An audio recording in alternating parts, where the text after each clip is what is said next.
Let's take a look at today's starting grid, brought to you by Steel. Up front, Paul Menard. It has been 10 years since he won the pole, but he won it last night. He will start in row 1 with Ryan Blaney. Check this out. We have 4 drivers in the top 10. They're looking for their first win. Chase Elliott, William Byron, Eric Jones, and Daniel Suarez. Daniel's job got tougher. He's got to go to the back. Coming up here, you got Kevin Harvick. He is starting kind of toward the back. We saw the same thing yesterday. He started 13th. He was right up toward the front. There you see Joey Logano. I think he's going to have a great day. He's been fast all weekend with an average speed in practice. Kyle Busch, another guy toward the back. That's a little bit of a surprise where he qualified. It'll be fun to watch him work his way in his first stage. And Kyle Larson, he's going to be on the boards today, running the high side. It'll be fun to watch him. Talk about some names in the back, some names you haven't seen yet, and they'll show up, trust me. Martin Truex Jr., 36, Denny Hamlin, 37th, Jimmy Johnson, 38th. The excitement level will be through the roof watching those 3 work through the field early. Yeah, and Steve, surprisingly, the 78 has just left pit road because he's starting so far back. Let's talk to Martin Truex Jr., Jeff. Hey, Martin, it's Burton. You with us? Yeah, I got you, Jeff. Well, Bud, we got some really challenging conditions today. It's exceptionally hot. How are you going to deal with this? Drink lots of water and try not to think about it. Well, I think you got a lot to think about. You're having to start way in the back, and that's going to be challenges as well. How are you going to get yourself to the front? We got a little bit of experience with that here. You know, last 2 years to get to victory lane here, we had to come from the back at least once in each race. So we got a little experience with it. It's not going to make it any easier, that's for sure. I think the conditions are definitely going to be more challenging, not only with the heat, but just the racetrack and the tire they brought. The cars are a little bit more on top of the track. So we've had good speed all weekend, and we'll see if we can't get the balance dialed in today and work our way to the front. Well, Martin, on behalf of all the fans, thank you for taking some time, bud. Good luck. Yeah, thanks, guys. Welcome back. Have a good day. And we will ride along with a few different drivers today as we take a look at the in-car cameras. Well, we'll ride along with Kyle Larson's got the Credit One bank camera. We'll see some great shots from that roof. Kevin Harvick, Jimmy John's camera also from the roof. Kurt Busch, another roof camera. Monster Energy, nice enough to let us ride along. Denny Hamlin, Coca-Cola cam, and look what he's got, Rick. He's got this great helmet cam that's going to give us some great views today. I love that vantage point right from the helmet of Denny Hamlin. All right, Steve, break down this race for us. Well, it's going to be a grueling day. We've heard about the heat, but you got to look at how the race itself breaks down. 267 laps, a little over 400 miles, the first and second stage, both 80 laps. Final stage, a little over 100 laps, 107, and they can go just over 60 laps on fuel. All right, let's head back to pit road and Dave Burns for stories before the green. Well, Rick, we've talked about the heat, and we also talked about the Cubs game, which was really hot on Saturday. On Friday, Kurt Busch took his guys out to see the Cubbies play, one of his favorite teams, and the team told me it was hot at 4 in the afternoon. So a big shout out to the fans here in the stands here today. It is going to be hot watching this race, and I know they're going to hang in there, Kelly. Well, with 2 wins on the season, Clint Boyer has been mentioned in some championship talks, but he knows if he's going to become a regular part of the conversation, he's got to win on one of these mile-and-a-half tracks, something that he admits he struggled with a little bit in the past, but they feel really good about their 14 car today. Had good speed in practice, good speed in qualifying. He will start this one 5th. Marty? Well, Kelly, when you qualify well, you pick your pits kind of around cars you think may not be a factor later in the race. What happens when you fail qualifying or inspection after qualifying? Then you get your pit stall selected for you. Such was the case for Martin Truex Jr. and Denny Hamlin. And look at those 5 pit stalls later in the race. This will be a huge factor. Back to back to back, Ryan Blaney, Martin Truex Jr., Kyle Larson, Denny Hamlin, and Joey Logano will all pit together. Steve, as a crew chief, coming to pit road late in a race, this is your worst nightmare because you're going to be pitting around cars you're likely going to be racing against, not the way you want it to happen. Well, yeah, the stress goes up because, listen, that is going to be a decision maker in this race. Late pit stops, if you get blocked in, you're going to lose track position. But Dale, putting it on the side, putting it in the right position, that falls on the driver. But on a hot day, when they're wore out, that's got to be more difficult. Talk about it. Talk about the difference of what it's like behind the wheel during this over 90-degree day. But you can tell Truex, he don't even want to talk about it. These guys don't even want to think about it anymore. They just want to go race. And so when the race is going on, you really hate when the cautions come out and you have to come down pit road. That's a time to think about how hot you are. When you're actually driving the car in race conditions and battling guys, you're thinking about that. You know, it takes your mind off of the heat. So when the cautions come out, that's a miserable time for the drivers. It's tough to get down pit road and get off pit road. Your guys are hot and tired, so that's where we see most of the mistakes today. Yeah, Junior, you talked about the heat and how difficult it is. Well, here we go. Kurt Busch let us put a thermometer in his car. 107 degrees. Hadn't dropped the green flag yet. It's only going to get worse. Temperatures will continue to rise. There it is. Already 108 now. It's been an incredible weekend already as we get ready to start off this 10-race run to the playoffs. Paul Menard, Ryan Blaney, row 1. Coming to the green flag, the Overton's 400 underway.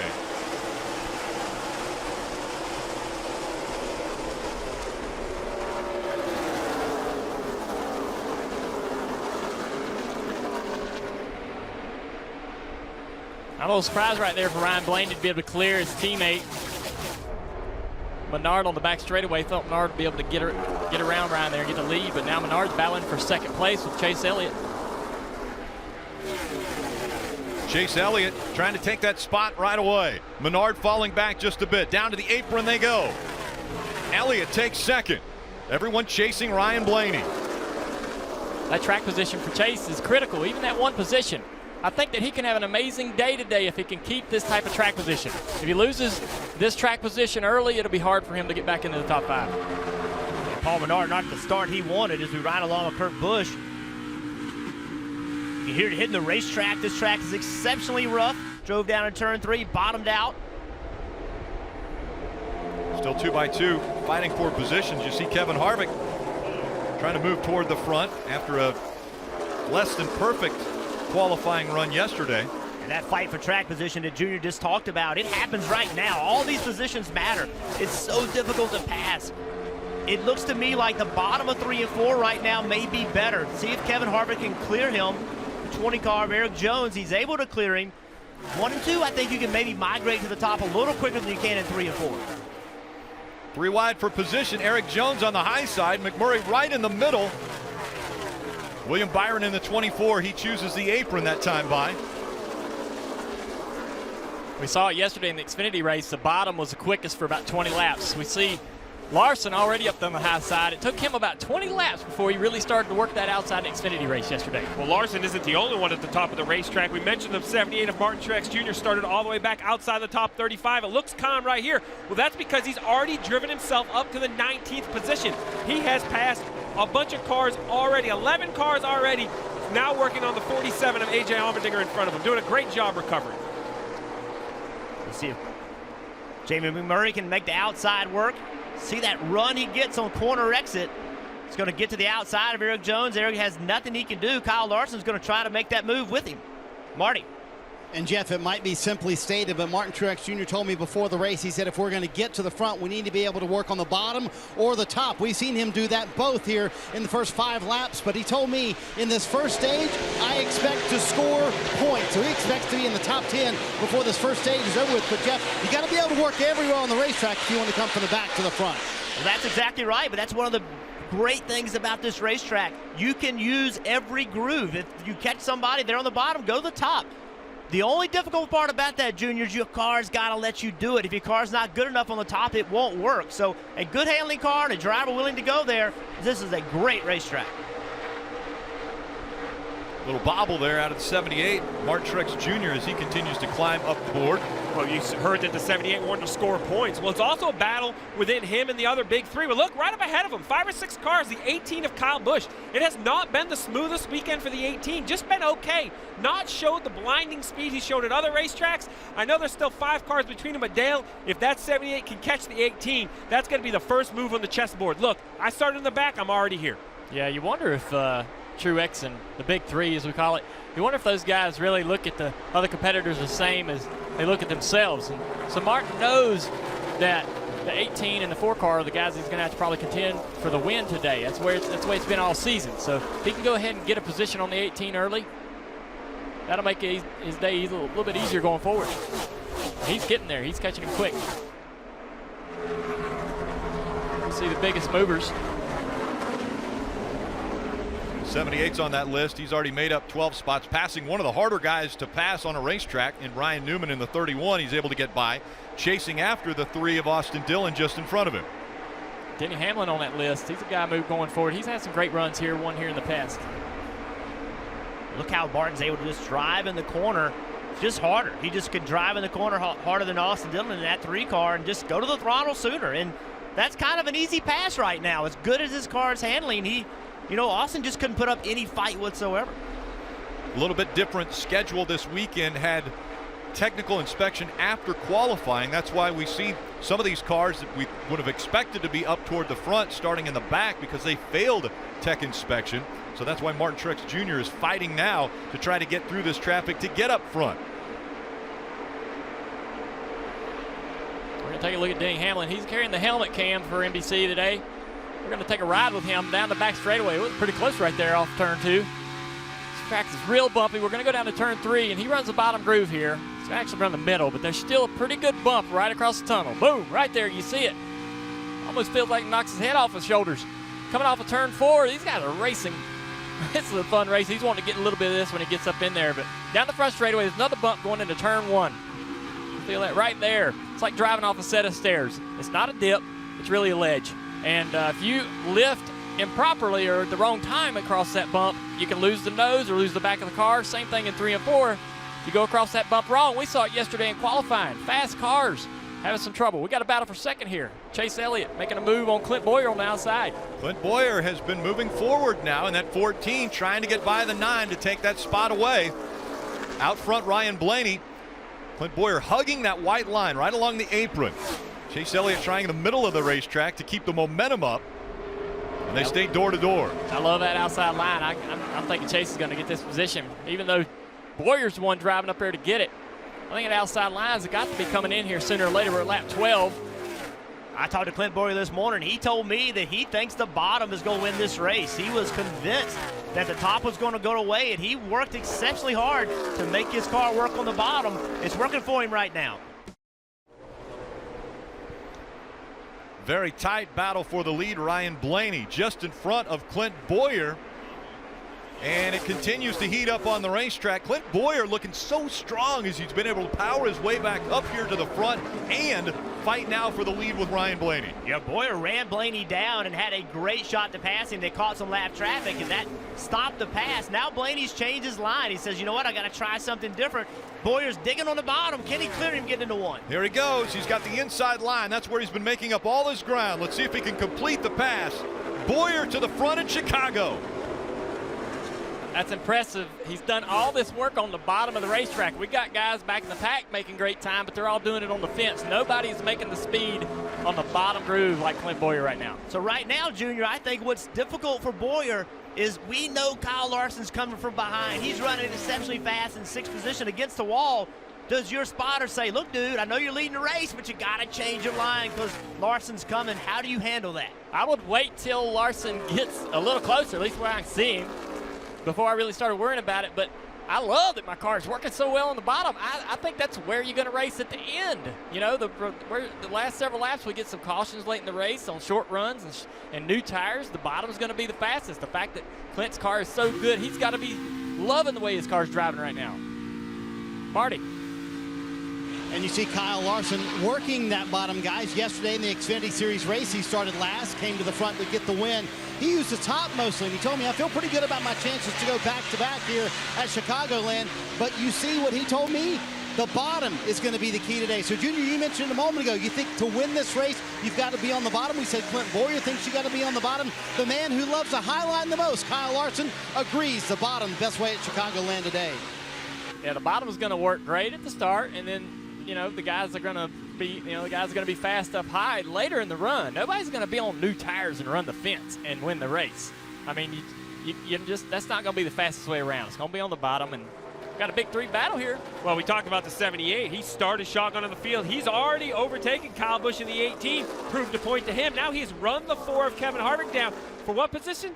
10th. He said he wanted to score points in the first stage. Well, Rick, he's already working himself into the top 10 as he gets underneath Kevin Harvick. And he has put down some impressive lap times. It's been between the 78 of Martin Truex Jr. and the 42 of Kyle Larson. Those two have been fighting for who turns the fastest laps and running two different lines around this racetrack. And this is something we see from Kevin Harvick, right? When he starts in the back, he charges to the front. Well, now somebody took it to him. Martin Truex started in the back, and he just passed him for that 10th position. So Harvick right now, he knows he's got to make his car a lot better. Not a little bit better, a lot better.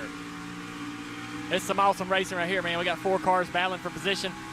I did not see the speed in Truex's car during practice. Cole Pern said don't worry about it. He ain't worried about speed. He's worried about feel. Looks like that plan's working out really good right now. Truex, he's real comfortable. Marty. And Junior, you talk about that quiet confidence the 78 team has, even when they had the penalty and they left the racetrack at 9:51 last night after they finally got through inspection.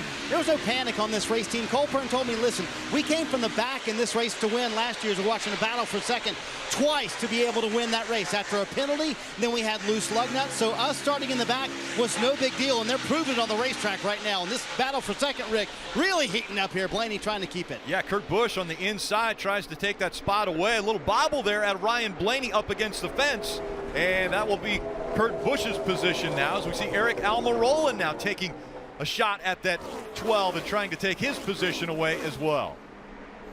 And what a good job by Eric Almirola. We've talked about it all year long. First year in that car, has driven it toward the front, having a really good year, but he wants to have a great year. He doesn't want to be the guy at Stewart-Haas that hasn't won. These two guys, Kurt Busch, and Eric Almirola, they're the two that haven't won there. They want to try to find a way to get in victory lane. Dave. Hey, Jeff, remember the beginning of the year for Kurt Busch started with a new crew chief in Billy Scott.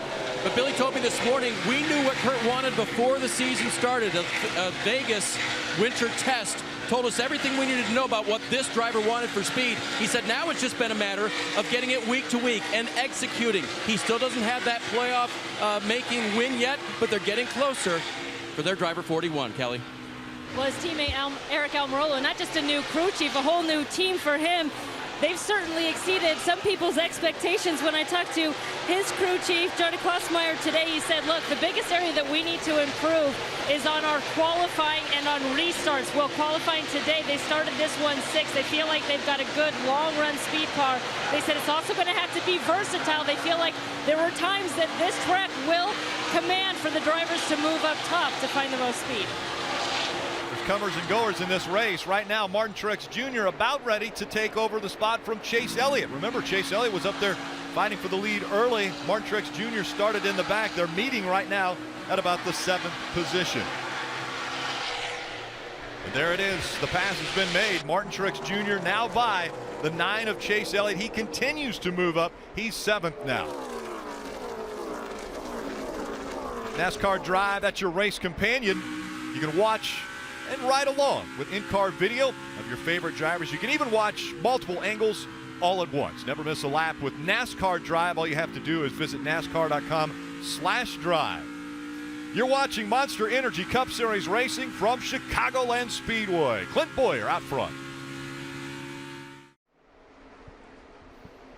Coming up this Friday on Today, one of country music's biggest acts, Lady Antebellum, live on the Plaza. That's only on Today.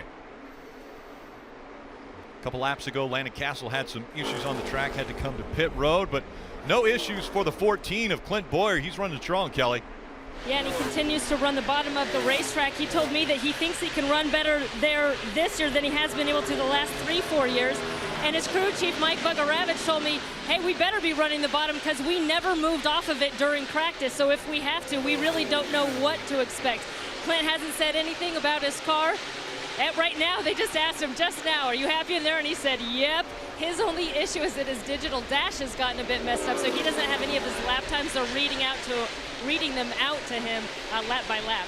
This success may be because of Thomas Selby. He wrote a letter to Clint Boyer and actually sent him his gold medal that he won in the tournament that qualified for the Winter World Games for the Special Olympics. Clint was so impressed. He tweeted about it and he said, this inspires me. This is what I like.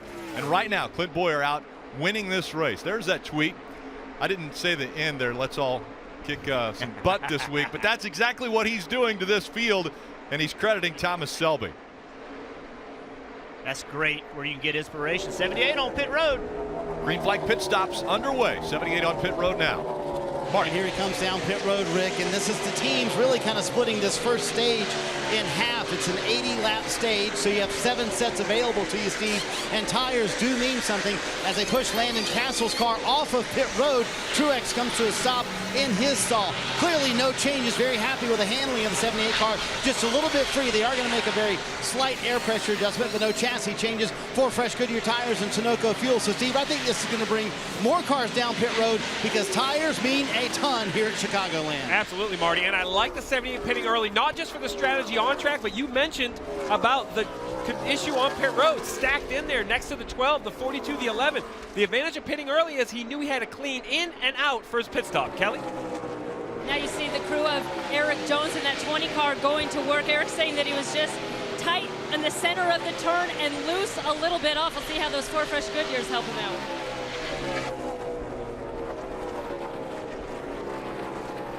Eric Jones coming out of his pit stall. Again, green flag pit stop cycling through now, bringing down, we see the 42 of Kyle Larson. Ryan Blaney also down there. Almirola has moved up to second now. Boyer's still out on the track. Marty. Kyle Larson is going to come to his stop in his stall right in front of him. Ryan Blaney with just 1 stall between the two of them. Larson said he was a little bit too free, but didn't want to make a big swing at it. It's going to be 4 fresh Goodyear tires, a slight air pressure adjustment. How calm are these drivers? As Ryan Blaney was racing for the lead, he was giving a report to his team on how the car was handling. He said it was too free for him. They put a piece of tape on the grill and also made an air pressure adjustment. And Paul Menard, with the very first pit stall on pit road, said he was working the track bar hard inside the car. He was free in the middle of that run, but got too tight on exit at the end of the run. Kurt Busch, part of the 3-car Stewart Haas Racing triumvirate at the front of the pack. He came down pit road for a car that was just a little bit tight, needed Sunoco fuel, needed fresh Goodyear tires, and now Kurt is back out. Kelly, Marty? Joey Logano on pit road made some decent progress. He said his car got too free at the end of that run, though. They did make a wedge adjustment. He, too, said he was working the track bar and had to make some drastic changes on the track bar throughout that run. Kelly? There's the 14 of Clint Boyer, who made quick work getting to the front of this field, and he was excited about his race car over the radio. As I said, the only issue, that digital dash, which they could not reset while he was out on track. They were going to try to reset it while he was here on pit road. It's been a nice day for William Byron. I should say a nice weekend for William Byron. Made the 3rd round in qualifying. That was a big goal for the race team. And as he told us in the pre-race show, feels like the team has made some big improvements. The car too free for William the further he runs, so they're going to make a wedge adjustment. Also an air pressure adjustment, trying to tighten up that 24 car. One thing these teams don't want to do on pit road is have any kind of violations, and the 19 team of Daniel Suarez had a man over the wall too soon. Oh, the 14 car. 14 speeding. The leader, Clint Boyer. So he'll have to do a pass-through penalty, as the 19 of Daniel Suarez is suffering that penalty right now doing the pass-through. Brad Keselowski scored as the race leader up front. Kyle Busch running second. Hamlin has now moved up to the 2nd spot, moving Kyle Busch back to 3rd.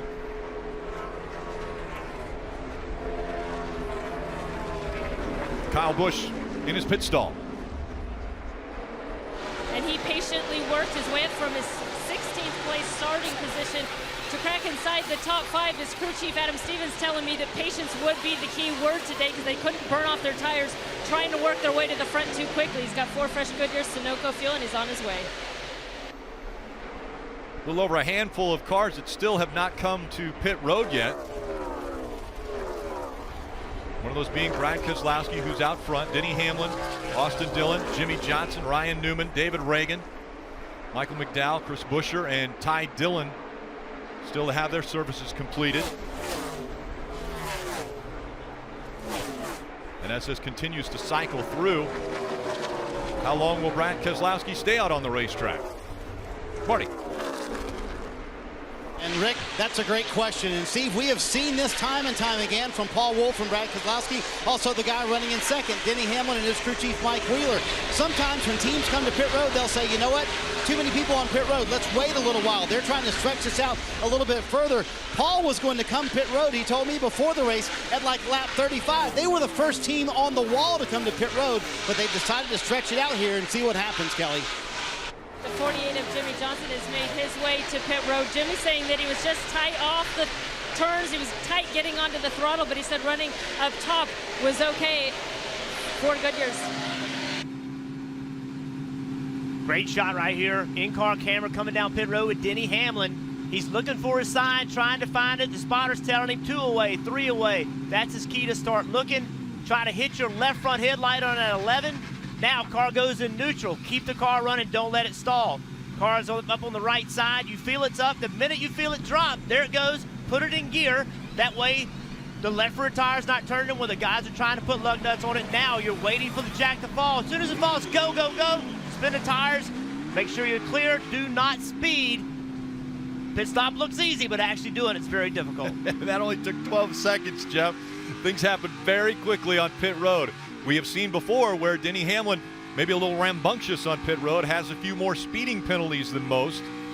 They've been working on that. Yesterday they talked about the throttle being a little harder, the spring in the throttle a little harder for him to push. Maybe that was the issue that they had. They've been working on that. And Rick, the 14 car did what you cannot do.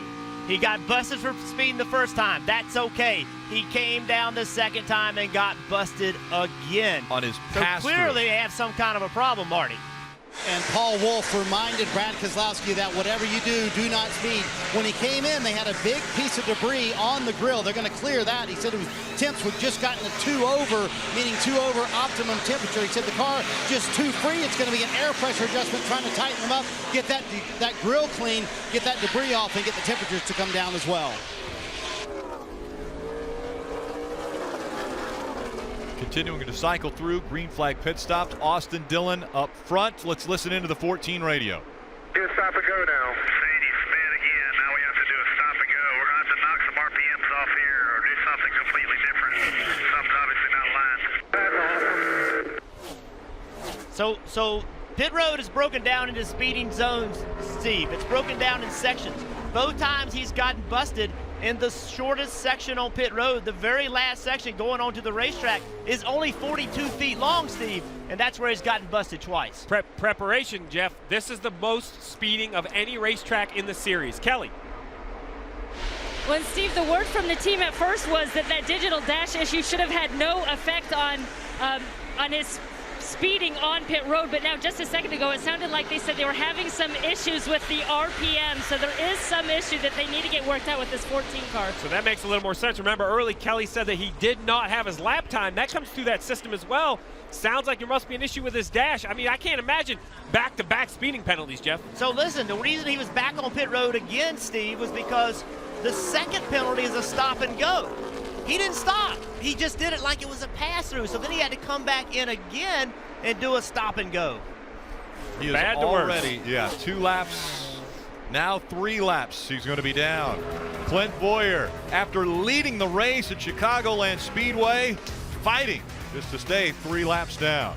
We go NASCAR nonstop. You're watching Monster Energy Cup Series racing from Chicagoland Speedway. This telecast presented by Steel. Rick, it has been an exciting stage one. We saw Clint Boyer go up and take the lead. Well, guess what? If you're a fantasy player like I am, like Dale is, NASCAR Fantasy Live, it's a great place to come. You can even join a league now. NBC, we had a 10-week league. Somehow Rick won it, Dale. I'm not sure how that happened, but it reset this week. You go to NASCAR.com/NBC Sports Fantasy to join up. You can compete against me, Dale Jr., Rick, and Dale, I hope that my kid is watching. He's managing my thing. He better put Boyer in the garage after that start. Kelly. Well, you'd sure be happy if you had Eric Almirola on this 10 team on your fantasy roster as he looks to inherit the lead once the cars ahead of him come to pit road. Remember, his first year with Stewart-Haas Racing, his crew chief Johnny Klossmeyer said he's really seizing the moment. Their game plan for these next 10 races ahead of the playoffs, he said it's all about points, points, points for us. We want to make sure we maintain a good points cushion to get in, but hey, how about if they could get a win here in Chicagoland and put the points situation out of their minds? That would be huge. Right now, it's Austin Dillon and Ryan Newman that still have not come to pit road yet. So they have completed 56 laps, and they haven't been on pit road. So why are they not pitting, Steve? I mean, this seems like you know, the whole field's just putting so much time on them when they come to pit road, they're probably going to be a lap down. They are, but you got to remember, they should hopefully be able to get their lap back at the end of the stage if they put themselves in the position. But here's the problem. They were a lap down before the cycle started. So their only way to really save themselves, they were 19th and 20th, a lap down at the start of the pit cycle. Stay out. All of this time they've stayed on the racetrack. They're on the lead lap. They have track position. A caution would have saved them. I don't mind this strategy because remember, they're going to pit. We know 20 laps later the caution is going to come out. They can either do the wave around or perhaps be in the free pass position. We've seen this. You got to do something different. We say be aggressive. This is aggressive. Yeah, and Steve, you can't. The beauty in this call is they don't have winning race cars, right? So they can't call the race like you can if you're, you know, Eric Almirola, Kurt Busch. You've got to do something completely different, correct? Well, I found it interesting. It's 2 RCR cars. Like, this is a conversation they must have already had, or the way they're breaking down the information. There is a reason that they're doing this. They have some sort of information that feels this is their best strategy. As we're on board with Kyle Larson. Junior, you talk about running the top. You said this guy does it as good or better than anybody. Yeah, Kyle Larson's back up top, running that high line. He's above this seam going in the corner. And the higher you enter the corner, the sooner you can start to feed that throttle. And then the real advantage of running the top is the speed down the straightaway. The guy on the bottom is trying to get back to the throttle, and he can't because he doesn't have the forward bite. The guy on the bottom has a little more side bite, a little more side force, a little more drive off, and we'll carry a little more speed off the corner and down the next straightaway, and just kind of keep doing that over and over and over and over. You see him gain off a turn 2 and down the back straightaway. He gains on him all the way. You just keep doing that over and over. It's all rhythm. Kyle Larson, the best. I'm not even going to say one of the best. He's the best at running the top. And right now, Kyle Larson running in the 5th position. But again, there's Austin Dillon. He has decided that it's time for him to come to pit road. That means that Almirola, because Newman also coming to pit road, Almirola will be the new leader.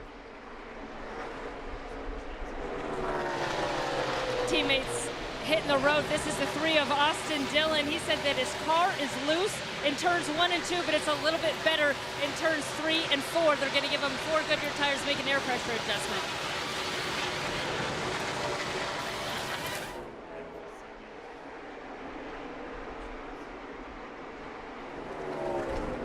So we got some 2-car radio that sort of helps explain the spotter, giving Brad Keselowski the information about where Kyle Larson's running and how to improve his high groove. Let's take a listen to that.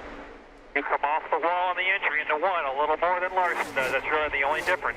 Copy, good info. Keep talking to me about entry to 1. 4. His left sides are on that top seam, and he never comes off of it. He goes in and just rides right around the corner. His radius of entry never changes off the racetrack.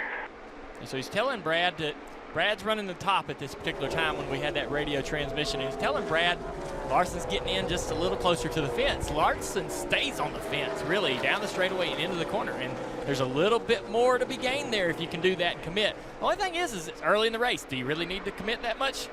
Well, that's the point. You know, that entry, you've always said that entering that high is the most difficult thing because there's no room for error.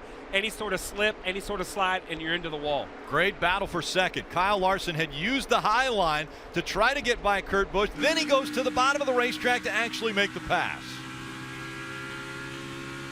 Almirola out front. He's got a 2.5-second lead over Kyle Larson and Kurt Busch. Folks, nothing like attending a NASCAR race, and this season they have been treated to amazing performances, and more dramatic moments are sure to come. All you have to do, visit NASCAR.com/tickets to purchase tickets and make new NASCAR memories in an upcoming race near you. Rick, you talk dramatic moments. My new booth mate here, during that green flag cycle, it was all dramatic. He didn't know if he should be watching pit in, pit out. So what do you think? The view from the booth, crazy, isn't it? So far, that's been the toughest part of the job, is going through that pit cycle, because I've lived it from inside the car. I come down pit road and I come back out, and I don't know why guys are further ahead or further behind. I just go with it. But that right there was impressive. To watch you guys sort of dissect everything that everybody was doing. There's so many different strategies. I got a lot to learn.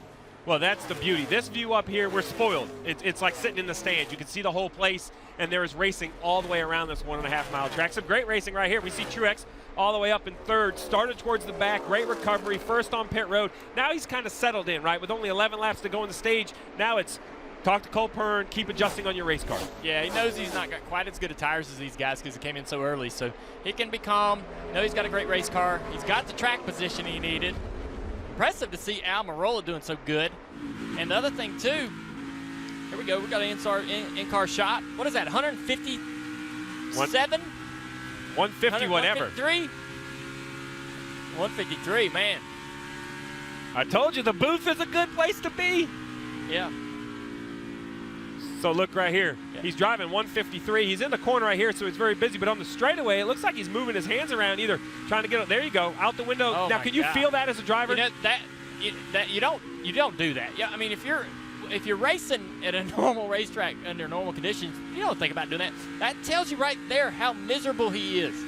He is so miserable that even though he's trying to focus on the car, run the line he needs to run, he's going to stick his hand out the window to get some cool air. And he's not really getting a ton, but he's trying to get anything he can get. Well, he needs to, hey, put it in perspective. That's 155 degrees. Medium rare steak.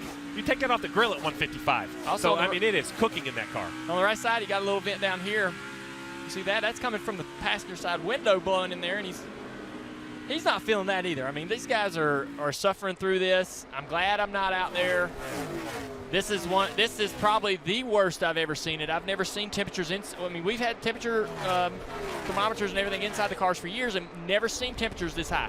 Well, and we talk the fans, why they've come out, and we appreciate it. They're in shorts, T-shirts, having a cold beverage. But these race car drivers, look what we have to do. Ryan Truex was nice enough so we could get a little sneak peek. Dale, explain all of these items he's putting on. All right, Yogi's got some Nomex underwear he's going to keep put on there in his suit. He's got a head sock and his helmet and his gloves.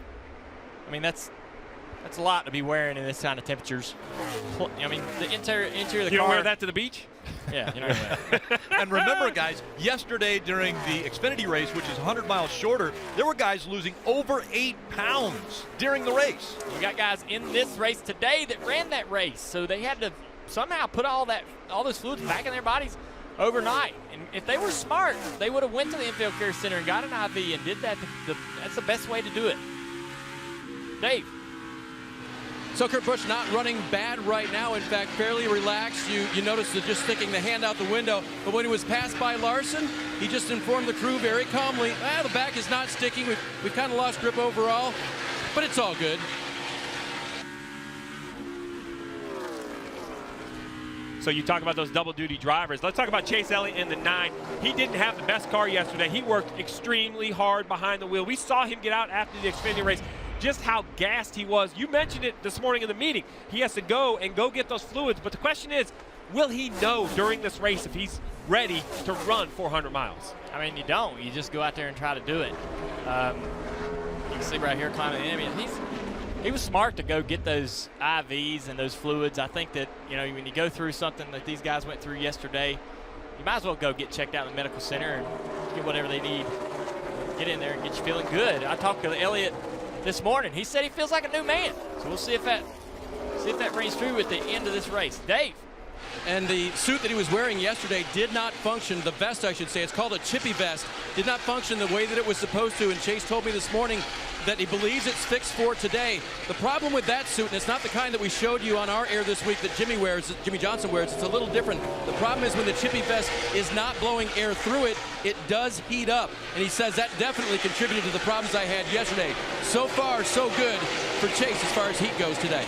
I used that vest a little bit last year. Jimmy Johnson introduced it to me. It's got a little gel chemical that runs through it. It's amazing when it works.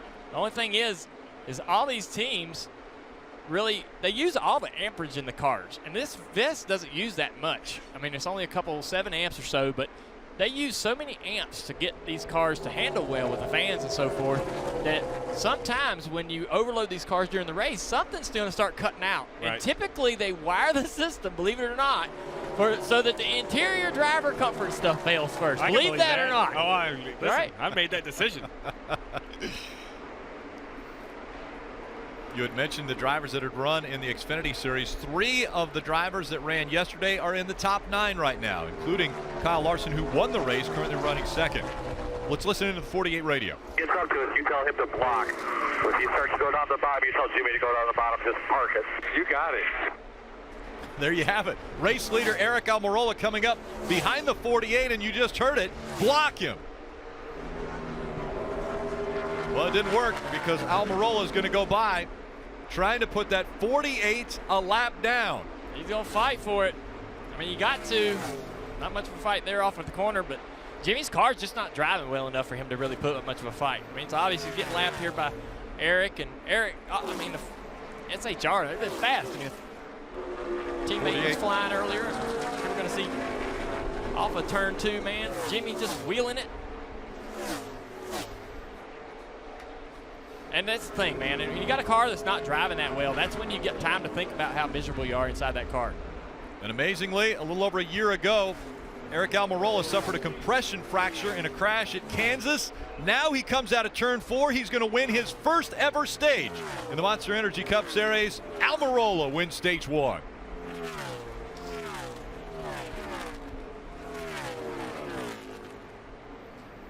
Martin Truex Jr. fighting back from starting at the back. He finishes 3rd. Harvick top 5. Keselowski 6th. Ryan Blaney gaining some valuable stage points. Logano, Elliott, and Eric Jones. But it's Almirola. Once again, Stewart Haas flexing their muscles here in the Monster Energy Cup Series. Eric Almirola just won the first stage of the Overton's 400 from here at Chicagoland Speedway. Coming up on Wednesday, and every Wednesday at 9 a.m. Eastern, NBC Sports on Sirius XM, joining the morning drive. That's NASCAR Radio Channel 90. And this week, Steve Letarte, you get to jump on board with the boys. Oh, I can't wait. I love calling in Pete Pistone, my man Mike Bagley, talk about some racing. That show's so much fun, really in touch with the fans. And you see the crews up on the wall getting ready for their teams to come on to pit road. And here they come, Dave.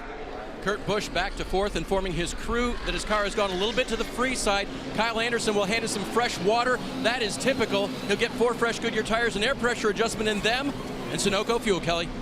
Eric Almirola capturing his first stage win. He said it's turning better. He said, really, I'm pretty happy with it. It's basically doing everything that I want it to, so not much work to be done here. Just 4 fresh Goodyear tires and Sunoco fuel, Marty. Here's what happens when your pit stall is assigned. 2nd and 3rd, pitting front to back. Martin Truex Jr. in 3rd, said his car was better the longer they ran. They were top 3 lap times on all tires. Kyle Larson right behind him said he wants water and an ice bag and a long stop for the 42. Trouble with the left rear, and there's a problem right behind. Denny Hamlin couldn't get out of his stall, exactly what we talked about. All these assigned stalls, trouble here on pit road for the 11 car. Yeah, that race off pit road. This is brought to you by Kroger Click List, and Eric Almirola is going to hold serve. How about Eric Jones gaining 5 spots, but Martin Truex Jr.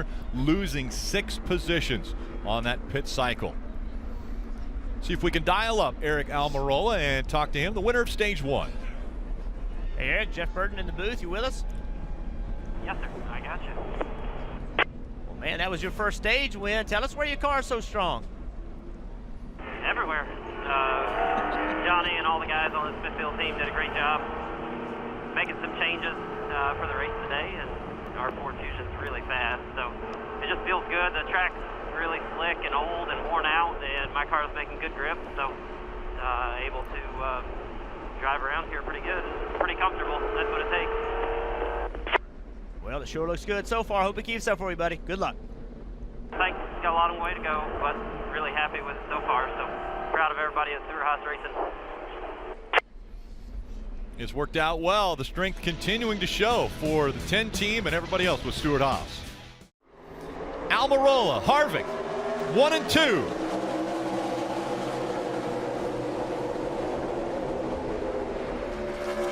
Fighting for position back there. 4th, 5th, 6th. 4 wide now for 5th. You got to know it's Kyle Busch. He's going to take that outside. That's his MO, man. If he's on the outside line and he can make it 3 wide or 4 wide, he's going to try to do it.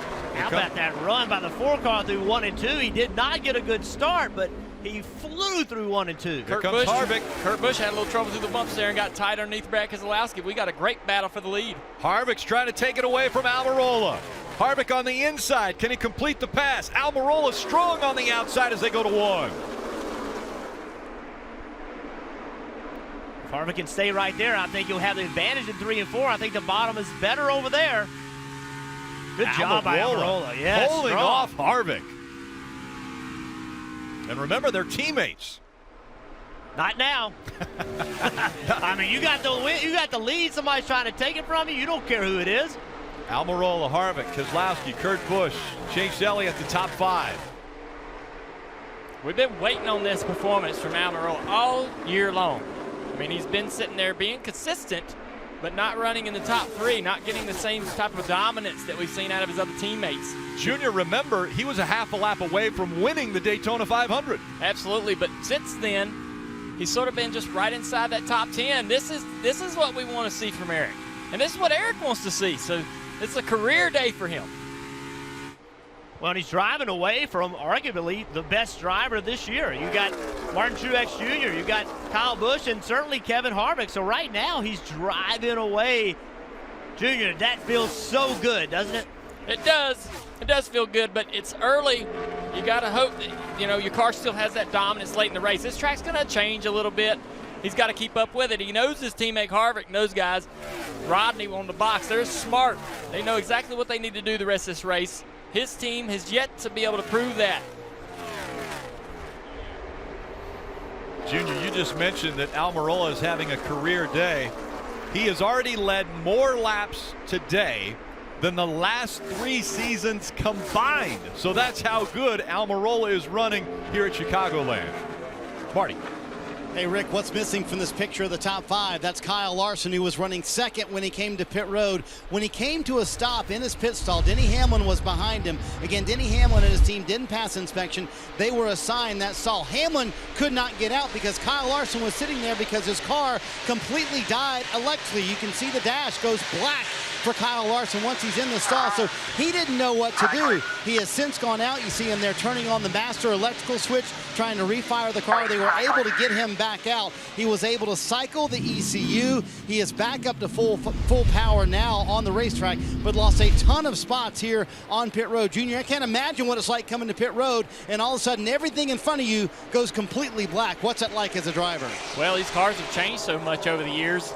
The protocol on what to do when that happens is often unknown by the driver. So the driver has to get the information from he has to relay really what happened first and then try to get some information from the crew chief, and hopefully the crew chief knows what to do. Well, I was going to tell you, and once you tell me, I look at the motor guy, and I find him, and I say, okay, I know I'm supposed to remember all these codes and situations, but come help me, because there are so many different functions within that dash.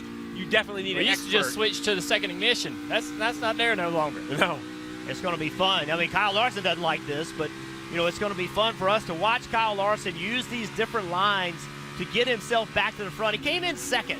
He's back in 12th right now. So you can see right now, Junior, you keep talking about above that scene. Well, early in this run, he's already gone there. And look at the run he's going to get down the back straightaway. Man, that's fun. To me, that's some of the funnest thing you do behind the wheel of a car in the Cup Series is running that high line. And the tracks that provide it, they're the best ones, man. Closing in on the 88 now of Alex Bowman. The one thing that I've heard from Kyle, though, is he doesn't feel like he has to run the top as much this year. He's talked about how his cars are better, and that he thinks that he can. People are saying, hey, you run the bottom more often. He says, well, I can now. Last year, I was forced to go to the top to make that time. Look how close that is right there. Wow. He's entering the turns at over 180 miles an hour, and he's about a foot away from the wall. Yeah, the closer you run there, the higher you enter, the quicker you can get to that throttle and more speed you carry off the corner. Just to be clear, the closer I am to the disaster, the better I'm going to be. Yeah. I mean, I will tell you that I thought that I was really good at running a high line, and we came here a couple years ago, and I saw Kyle out there in the race going in higher than me. And he would actually get to the end of the safer barrier and turn right, because the safer barrier goes away from the car, and then there's a little bit of a gap to the fence. So he would drive to the fence. As soon as he got to the end of the safer barrier, turn right, get back on the fence, and then enter the corner. And I'm like, that's insane. Why is he doing that? I tried it. I ran faster. So, I mean, the more you can widen that entry, and it's dirt.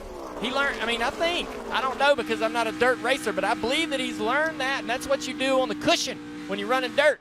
And you see all these dirt guys are really running that high line the best. We saw it yesterday in the Xfinity Series. There's a battle for 6 as Eric Jones had it, and Joey Logano wants to take it away. And Logano easily gets by the 20. There you go, Logano. He's one of the guys that I picked to run well today. He was sitting there inside the top 10, just inside the top 10. But the Penske cars have been fast all weekend.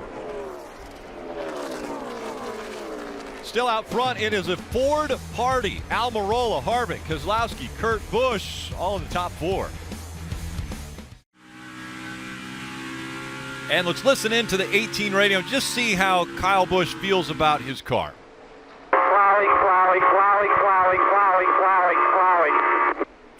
So I lost count. Was that 8?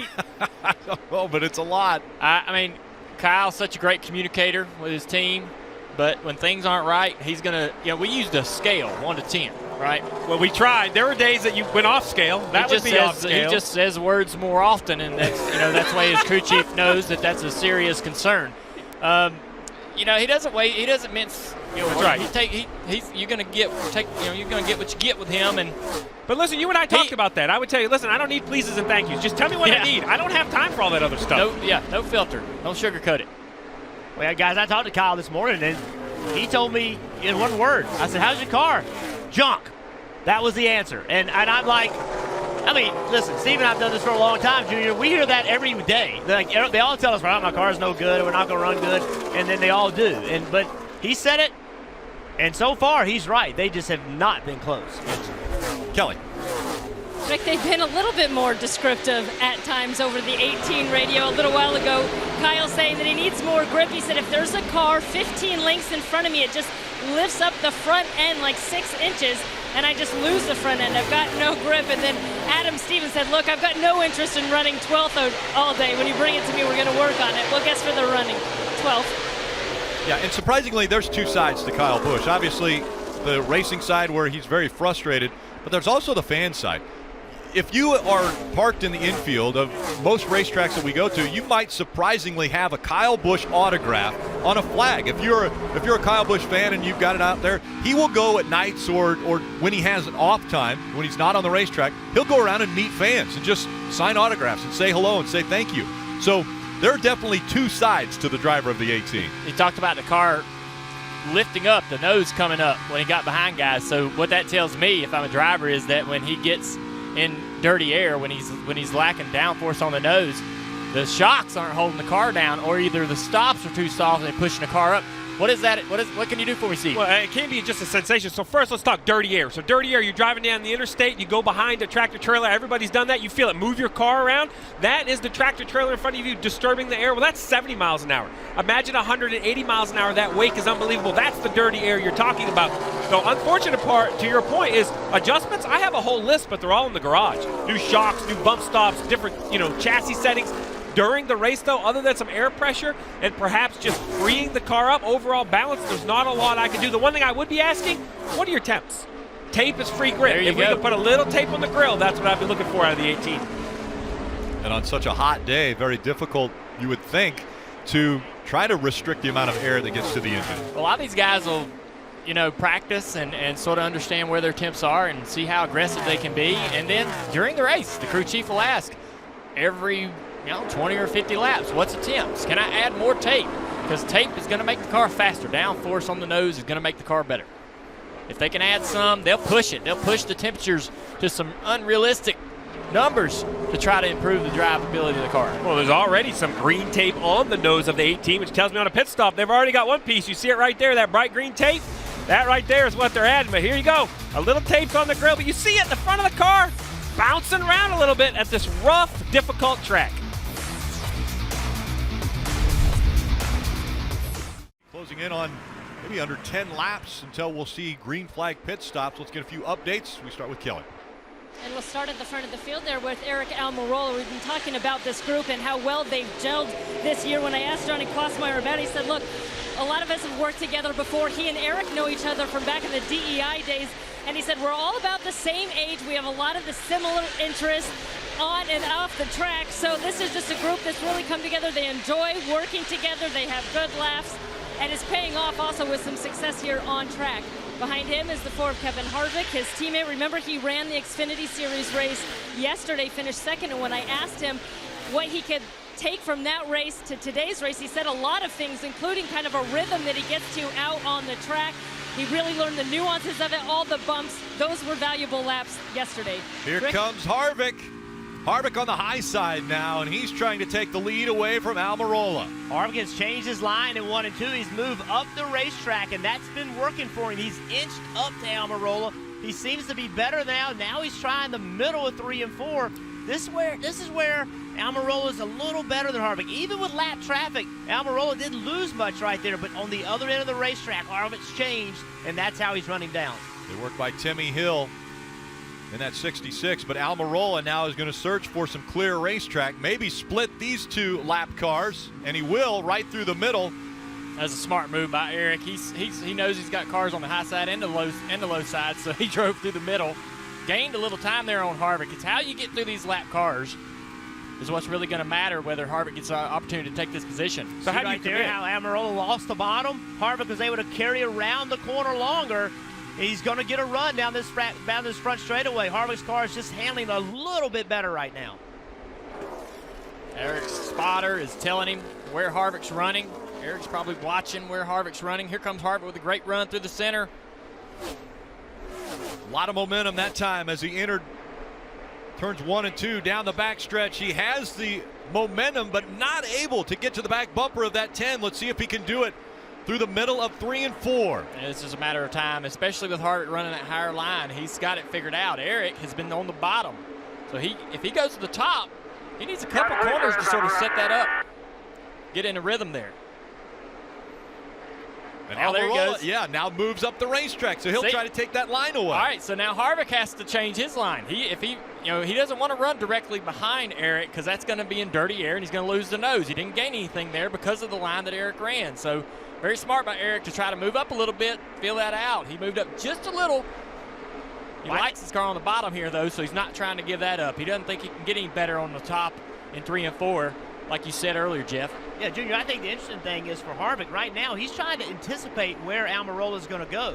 So he wants to go where he isn't. So he saw Almirola the lap before go to the middle, so he's going to try something else. He went to the bottom, but it's not going to work. Almirola's just a little bit stronger. That's right. I think that move by Eric to try to, that was a smart, gutsy move. I know it doesn't seem like anything big, but it really is, because look at the difference now. Since Eric's moved to that middle groove in 1 and 2, he's gained a little speed, and he's sort of balanced out this battle, really ended it.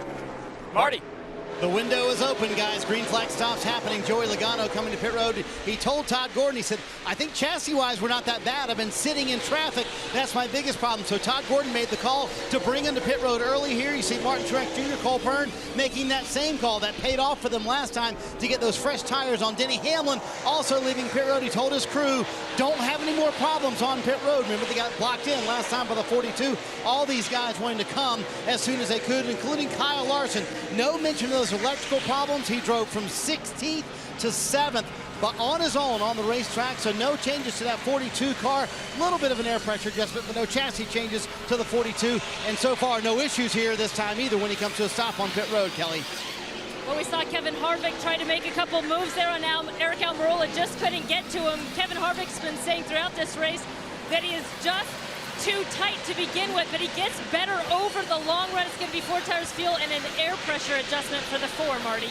Brad Keselowski spent that entire run in the 3rd position. He said the car is just way too tight on entry and on exit. A little bit long on the right side for them. You see that wedge adjustment being made. Also an air pressure adjustment trying to free up Brad Keselowski in that 2 car, Kelly.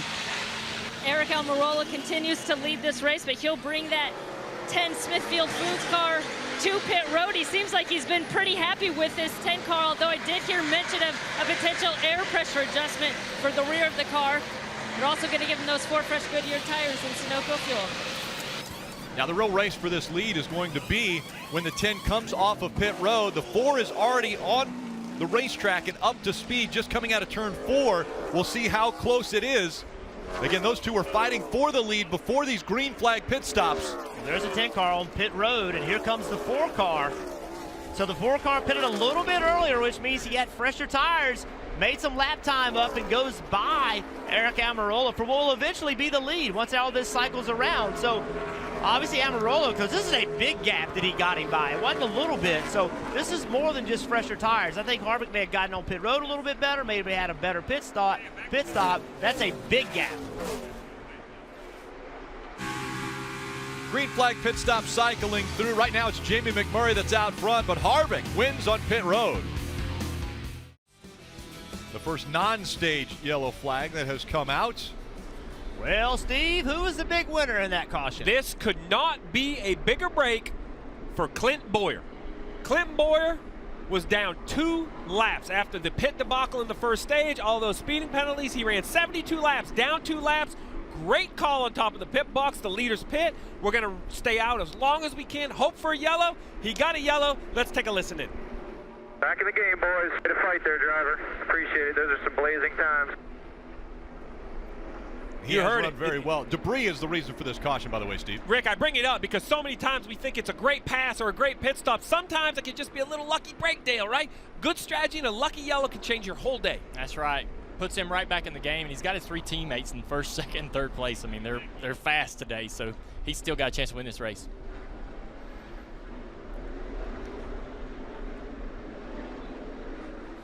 And here come the race leaders, or those that are on the lead lap, coming back to pit road.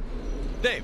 Rick, Kurt Busch very quick in third, but needs a little bit of adjustment. The car has gone back to the tight side after being loose for the first time on the last run. Kelly? Kevin Harvick was not happy with his car on that short run. He said, terrible, terrible, terrible. He said it was just plowing tight. They're going to go back on an air pressure adjustment, hand him a water bottle, and his other teammate, Eric Almirola, in that tank car, said he was watching Kevin Harvick, and he thought Harvick's rear end was breaking loose. Almirola says his car was pretty good. 4 tires and fuel and an air pressure adjustment for the 10. Maybe a little pit road strategy there as we look at the race off pit road. Blaney only 2 tires, gaining 10 spots in track position. Almirola, Kurt Busch, Kevin Harvick, and Chase Elliott the top 5. He spent 72 laps, 2 laps down because of the issues on pit road, and now after getting the free pass, he's back on the lead lap and definitely back in contention because he's been one of the fastest cars all day. Yeah, we talked about how hot it is here today, and how do you deal with that as a driver? Well, check out Kyle Larson. He's got a bag, it's full of ice. He unzips his uniform, he gets it on his chest, right at his heart, to try to get his whole body temperature down. That's really all you can do. He's asked to get these bags of ice all day long just to try to get his body temp down. Bag's coming back out, I think. Down in there. Let's take a look at this thermometer in Kurt's car. This is the start of it at 106 degrees. I mean, it's pretty hot, right? And as we get going, as the race gets going, right now it's 152 degrees. So, I mean, all that heat coming from the brakes, coming from the engine, coming from the exhaust running underneath the car, all that's going to soak into the interior of the car. Currently at 143 degrees, so it cools down a little bit under caution. Now, under those tough conditions, all these drivers are going to have to really be on their toes on this restart, because look who's on the front row. We have Ryan Newman, who stayed on the racetrack on old tires. We have the 12 of Ryan Blaney on 2 tires. A very difficult racetrack, Dale, to get powered down. That 41 to 10. These are the types of restarts where we see them stack up. 2 tires. What a call. 2 tires and no tires. This is going to be exciting. That no tires. It's so hard to get even launched, just trying to get the rear tires to hook up. Let's see if that outside line doesn't get stacked up. Field approaching the Geico restart zone as we get ready to go again. After this, the second caution of the day.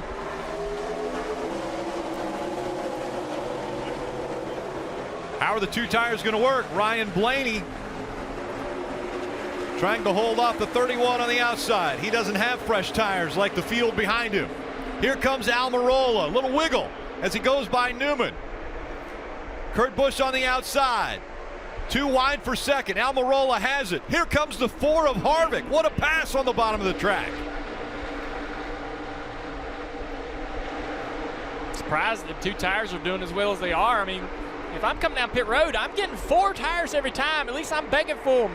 I can't believe they took 2 tires, Steve. What's the call there? Listen, I'm shocked. I didn't agree with this call. I thought you had to have 4 tires. I didn't think staying out would work. I didn't think 2 tires would work. Ryan Blaney is proving me wrong, putting a nice set of laps together. Now, it's obvious Almirola is catching him quickly, Marty, but at this point, it's just about track position. Steve, it's also kind of where you were running before. Ryan Blaney was kind of stuck back around 10th or so and just really not making the progress he thought. So he told Jeremy Bullins, listen, if I can get up front, I might have a shot at it. So that was the call for 2 tires. As long as they don't go back further than 10th, it's kind of a win for this 12 car. And what makes that gamble possible is it's a defined run. They know it's only 26 to go to the end of the stage. This is how stage racing has changed the calls. And you got to have a good enough car to be able to make this call, and they have the belief in what they've seen in their car and the speed they've seen in their car to do this. Look at this move by Kurt Busch, jumping up on the outside, trying to catch these two. Will he make it 3 wide? I thought he had a big enough run to try to do it. Big wiggle there out of Ryan Blaney, allowing the 10 of Almirola to get by, but here comes Kurt Busch. Busch takes over second as well. Almirola back out front. Kurt Busch running second. Now, Ryan Blaney trying to hang on. Just behind him, Kevin Harvick. And the guy who's been running right up against the wall, Kyle Larson, back there in 5th. Well, you heard him have to pedal. You heard him come off the throttle. He got tight, lost the bottom, and he had to come back off the throttle, or Kurt Busch did, to keep him getting into the wall.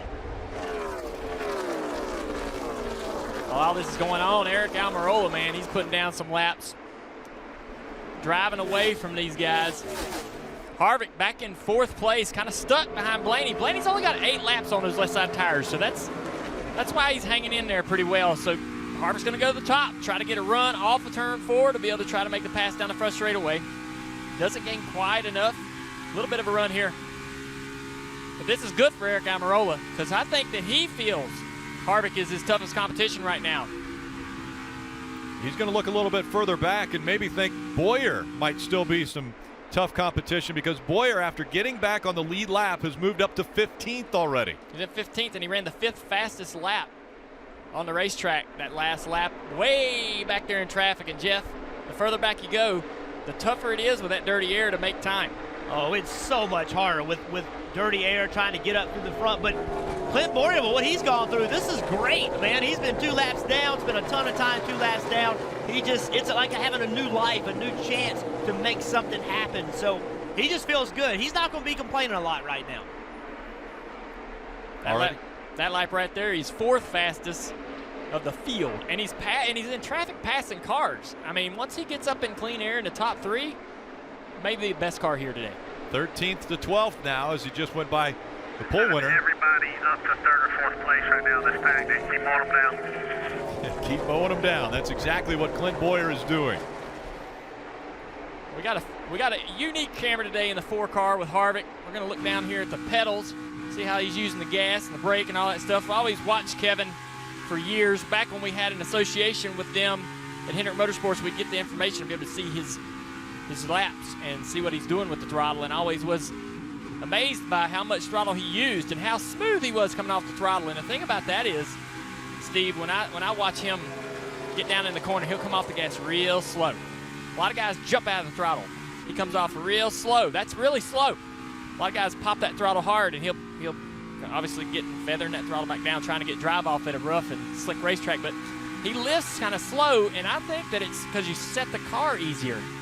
It's critical for him to set the car on the stops real smoothly. Well, these cars don't want to change directions. They also want to change speed. If you jump out of the gas, it changes how it handles. Kelly? Hey, Steve, there could be trouble for the leader, Eric Almirola. Have a listen. How many to the stage? 23 to the stage. 22 now.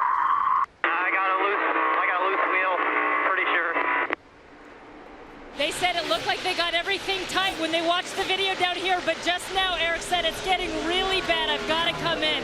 So we're going to have to see the leader, Eric Almirola, come to pit road to fix that loose wheel. So, Steve, these guys, oh, here he comes. He's coming to pit road. He's sure that he's got a loose wheel. He just ran the fastest lap of anybody, the last lap, and he thought he had a loose wheel.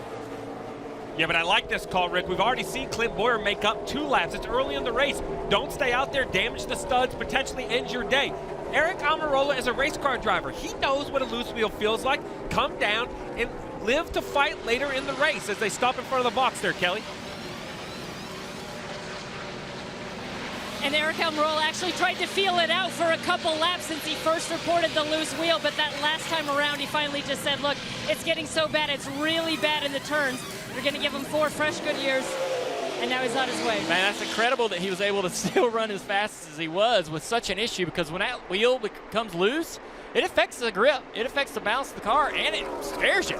You know, you think the wheel's going to come off at any moment, and that's one of the toughest calls that a driver will make during the race. Do I come down pit road? Is this really a loose wheel? Have I slung a weight off? A driver doesn't want to come down pit road, leading a race especially, and give up all that track position and find out that that was not a loose wheel. But Steve, these guys have all kinds of technology now pressure sensors even, that when they know that the wheels are tighter. They know they got lugs tight. So tell us about that. Well, they do. So basically, they can look at the air pressure that goes through the gun and see every time they tighten a lug nut, it shows up in data. But I like the call. Listen, that's a moment in time where you build trust between driver and crew chief. And even though I have the data, I'm not going to argue with you. If you feel it's loose, I'm going to commit to you. Whatever you say, if you come to pit road, we're going to believe you. Yeah, I think too. You know, part of that equation for that decision was how many laps till the stage. That's what you heard him say, right? If they would have said 5, he'd have rode it out. But when they told him the number, he said, I can't go that far. And that is, Junior, I think that is the toughest decision to make. Leading a race and coming down pit road, not 100% knowing, you have to trust yourself, though, and make that tough call. Yeah, the other thing, too, is if they do find out that they did have a loose wheel, very smart call by the driver. And one of the reasons why is because if you stayed out and did even make it to the end of the stage, I mean, that's great, but you could beat up the studs on that loose stud. You could beat the stud, beat the threads off of it, and then you don't get the next one tight. You're done. You got it. Yeah, they're going to keep getting loose. Every wheel you put on there is going to come loose. Well, the one thing you want as a driver when you make that call is you want someone to tell you there was something wrong. Look at Greg Zeppedelli looking at this tire. He sees something.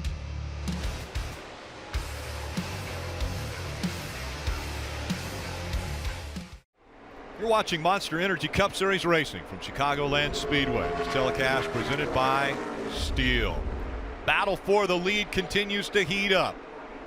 Kurt Busch in front of Kevin Harvick. But Kurt Busch closing the gap now. Harvick right on his back bumper. Kurt Busch closing that line down, trying to make sure that Harvick doesn't have an open line to get by. Again, teammates, but when they're out on the racetrack, they're fighting for their team. Yeah, 8 laps to go. I was just getting ready to say that. Only 8 laps to go. This is for a stage win. See Harvick once again changing his line, trying to anticipate what Kurt Busch is doing. That's so hard, and Kurt Busch knows that. Kurt Busch is going to change up and give him something different every lap. Now he's got a little bit of a gap, Junior, so now he just runs wherever he thinks he's the fastest. Don't worry about what Harvick's doing because he's far enough back, but when Harvick gets a little closer, then you try to take his line away. Yeah, the other thing, too, is to get a little distance as the leader, as Kurt did. He could try a different line, just as he did in that corner. He can move up a little bit and see if that's a little better without worrying, sacrificing a loss of position here. Hey, Junior, Kurt Busch has stage points in every race except 2 this season, including 2 stage wins. So they've been very good at running up front, and once again, Kurt Busch trying to hold on to what's his. Guys, I just got word. Sorry, Rick. I just got word. We could confirm that was a loose wheel. Kelly went and confirmed it on the 10. So great decision by Eric Almirola to pit. And actually, in this position, he's in position for the free pass. So great decision. Shouldn't hurt the rest of his day. Yeah, with only a few laps to go in this stage, it looks like Almirola will get the free pass, get himself back into this battle for the win, continue his career day. They're lucky. These two out front, though, are lucky that they can't see in their mirror the 42 who has been riding along the wall and closing the gap every lap. Kyle Larson has been very strong in this stage, at least the closing laps of this stage, closing in on these top 2. Currently running in the 3rd position now as Kurt Busch pulling away just a bit now from the 4. Marty. Yeah, Rick, an impressive rally for the 42 of Kyle Larson. Remember those electrical issues earlier when he came to pit road. At that moment, he went out 16th, drove his way to 7th, restarted this run in 7th. Now he is in 3rd, running the high line, running the low line, everything, Jeff. That is a difficult thing to have to come back through the field kind of twice today for Kyle Larson at 42. That's what speed will do for you, Marty. It allows you to recover from problems. And this 42 car, along with the Stewart-Haas cars, they've proven to be the fastest cars all day long. And, we've seen it with Boyer. He had a little bit of a break, but now he's driving himself up. Will we see it from Almirola? Going to drive himself back up, being able to recover from these problems. I tell you what, Jeff, I'm going to give this a call, the race so far. Jeremy Bullins in this 12. As good a call as it was for Clint Boyer to get back in the lead lap, this call might pay off for Ryan Blaney. Running 10th, Marty reported. They decided to only take 2 tires. They started as the leader, but they've only fallen back to 5th. That's plus 5 spots, Dale. That's free 5 spots for the driver. Yeah, it's a good call. I mean, with 8 laps on the tires, worth a gamble. I didn't think it was going to work out for them. I thought that but they've shown speed. They've shown enough speed to be able to utilize that clean air early in that run as they were in the top 2, 3, and 4. It's paid off. And I'm taking notes. If I'm a crew chief on pit road, about 8 laps on the left side tire, it seems like works okay, Jeff. Yeah, I thought that was a great call. I didn't think it was a good call, but it's proven to be a really, really good call. That's a tough call at this kind of racetrack because the track is so abrasive and it eats those tires up. Almost like Darlington is what it makes me think of in Atlanta. Another guy, Ryan Newman, they stayed completely out. They didn't even pit. He came in 19th. And, when he was running 19th when that caution came out, he's 17th right now. So both of those guys make difficult decisions, and I think it's going to work out for both of them. There's 1 and 2. And now the white flag comes out one more time around for stage 2. This is the final lap of stage 2. Big run. Here comes the 4 on the high side with momentum. It'll be a great battle as they go through 3 and 4. Kurt Busch is going to be able to hold off Kevin Harvick. No. Through the middle of the track. He ain't. Harvick, momentum.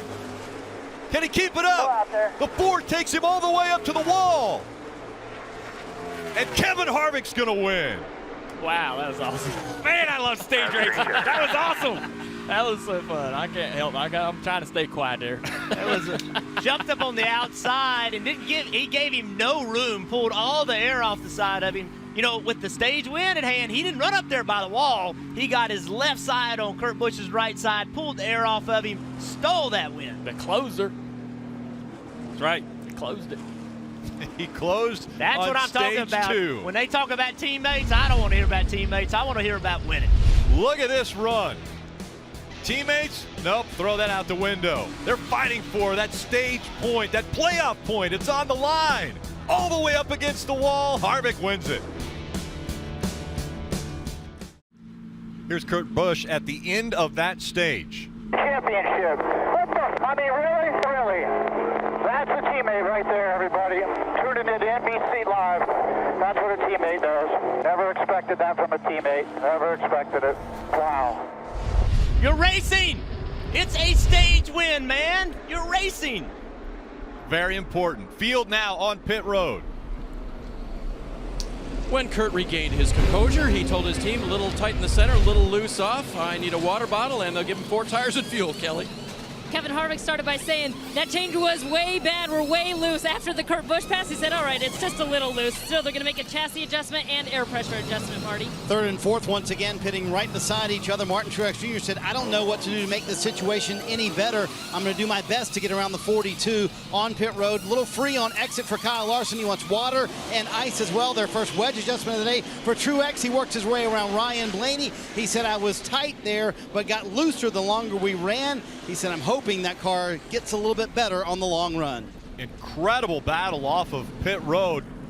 You saw Truex, Larson, Keselowski, Blaney all knotted up as they were coming off of pit road. Let's see if we can chat with Kevin Harvick, the stage 2 winner. Hey, Kevin, Burton up in the booth. You with us? Yeah, I got you. Man, that was an exciting stage in to get that win right there. Tell us about it. Yeah, it's just all about hitting your marks right. Kurt was doing a good job of hitting the bottom. I tried the very top. Felt like I needed a run where I ran in 1 and 2 just to have a chance to stay even. And found some grip down here and was able to make it stick. So, just had to go where he wasn't, and that's the cool part about this racetrack. So just keep clicking away. Everything's going okay. Man, that was a great move. It's fun to watch. Tell us about the conditions, though. It is so hot. You doing okay? Doing good. I'm old, Burton, so, I got to keep my eyes clean, my face cool, do everything I can to stay cool. I got about 4 extra vents in here, so they do a good job taking care of me. So, yeah, it's definitely hot, but it's summertime, so we'd expect it to be hot. Hey, Harvick, old guys rule, bud. Have fun, man. 10-4, thank you. 2 stages are complete, 100 to go in this race. You're going to have to be a little easy on my left shoulder here. Yeah, you hit it about every pass for the lead. I get a Charlie horse, Rick. It's been such a great race. I mean, we've had a race for the lead pretty much all day long. Domination by SHR. Almirola has got his lucky dog back. He got the lucky dog this past caution, so he's back in the race. Here's a little bit of a battle for the win. The big pass, turn 3 and 4. Harvick going to the outside. Like you said, going where he's not, going for that clean air. You get on that quarter panel, Kurt can't get in the gas. He'll drive in the door of the 4 car. So my question now, though, Junior, Now they're lined up on the front row for this restart. What's it going to look like in turn 1 on this restart? The bottom has been the best, but the control car, Harvick, he's in the outside. So if he can get down, get the throttle down, then he's going to get this lead off of 2. All right, field coming into the Geico restart zone. Harvick on the outside, Kurt Busch on the inside. A little help from the 78. Martin Truex Jr. is going to shove the 41 into 1. Harvick tried to get back to him, but got tight off of turn 2. And he's going to have a battle. He's going to have his hands full with Larson, who's back in the mix. Larson able to clear Harvick. Harvick now trying to get back up to speed. Harvick's not in his preferred line. He wants to be on the bottom. He knows that's where the speed is on the early part of the run. Really surprised that Kurt got as good as a start he did, and Truex, the guy in the second row, that was critical to be able to help Kurt get down into turn 1 and get the lead. All right, crew chief, are we going to see this stage get broken into equal parts? Well, I think that's the obvious choice. It's basically 100 to go. You run 50 laps, you come to pit road, put 4 fresh tires, run 50 more. It's pretty simple to call, unless, of course, we start to get a few yellows and it gets complicated. Yes. Keselowski a little bit outside of that 12 of Ryan Blaney. Here comes Chase Elliott in the 9. Chase having a pretty good day. This has been a great track for him. Finished here second last year, the year before third. Expected him to have a pretty decent day. That move by Hamlin. Taking the air off of the 12. The 12 of Ryan Blaney got sideways. Hamlin aggressive to the bottom and just drove to the back of the 12 car, trying to take the air off the back of his car, and he did. He just couldn't quite make the pass, but Clint Boyer filled that hole. Here comes the race for the lead. Kyle Larson to the inside, all the way down to the grass. Larson trying to take the lead away. He does. The 42's in front. This is a little bit different than yesterday. Larson didn't have the early run speed. He does today. I mean, if he needs to go fast at the start of the run, you can see he's got the speed. He's got to have a lot of confidence in his car. On the long run, he's going to have the top. Oh, the 78, the big slide. Tried to make the pass, couldn't hang on to it. Here comes Kurt Busch back again, trying to hang on to second. Now Kevin Harvick has got back up to speed. He's in his preferred line, fighting for that 3rd spot now. I don't think they want to let Larson get too far out. His speed out front's probably large, so they need to get this settled between the 3 of them. Jeff, to go back to what Dale said, if I'm Kyle Larson's crew chief, I want a car that is good on new tires because I think he can help me on old tires by going to the top of the racetrack. I didn't think Larson had the early run speed. He didn't have it yesterday, but he still won the race because he could run well on the long run on the boards, and we're seeing it right now. He's talked about it. He loves the way his car's been running this year, being able to run the bottom more often.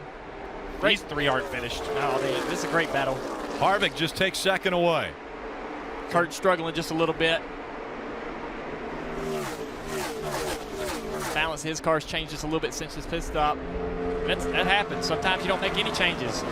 Your car can be a little bit tighter, a little bit looser, depending on the set of tires you get on. And we heard his frustration at the end of that stage with Harvick going around him on the outside. Now his car's not handling well. That frustration is not going to go down. It's only going to get higher. Kevin Harvick a little bit faster that lap.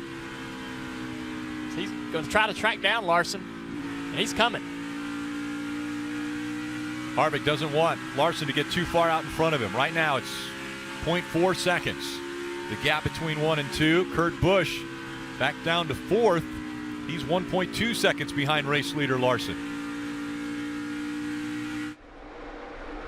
Well, you called him the closer. This is Kevin Harvick in a nutshell. His career has been about the second half of these races, and you can see the 4 car has made improvements. Even earlier in the day, he couldn't quite reach Eric Almirola. Then it was Clint Boyer. Now look at this, Rick, to the outside of the 42. And this is something that Kyle Larson hasn't seen a lot of. Somebody going higher on the racetrack than he's going. How will he react? Will he move up the track? He's been using the bottom of 3 and 4. Harvick's going to do basically what he did in the end of that last stage and try to get his quarter panel, but can't make it happen. Will Larson change his line down here in turn 1 to combat what Harvick's been able to do to close in? And remember, they're doing this all while it's over 150 degrees in the cockpit of these cars. It's been over 2.5 hours already they've been racing. Still, 92 laps to go, and they're fighting for the lead. Here comes Harvick to the inside. dives to the inside through 3, and Harvick takes the lead away. But Larson immediately went to his high groove. He didn't go to the middle. He went to the top, thinking that was going to give him this straightaway speed to make a challenge getting back into 1. He's got a great run here, but he's not going to be able to really do nothing with it. He's going to go to the bottom here. He's committed to that bottom. I'm really surprised because we know Larson loves the top. And I'm just waiting for him right here to put it on the boards in 1 and 2 and take the lead back. It's going to the boards this corner. I can about guarantee you. I'd be shocked if he didn't go up to the top in 3 and 4. No, he doesn't. He goes to the bottom. Dives down to the bottom with the 42, and the caution has come out. The 11 of Denny Hamlin Fired up, leaders in 4. coming out of turn 2, turned around and inside on that inside wall. Get it rolling here. This is frustrating because I left Denny in my lineup. Oh! Kyle is in the garage. I know that was probably a terrible move. Take care of the tires, leaders in 1. Kyle Busch should not be in anyone's garage. Let's count on Denny today. Hopefully he rebound. Checking to see if the tires are flat spotted, he said. Now let's take a look inside the car from the helmet cam and see what happened. Get down, he's running the high side. He's up against the fence here. On the seam, he's got the left sides on the seam. Going back to the gas, he's loose. He just gets loose up there.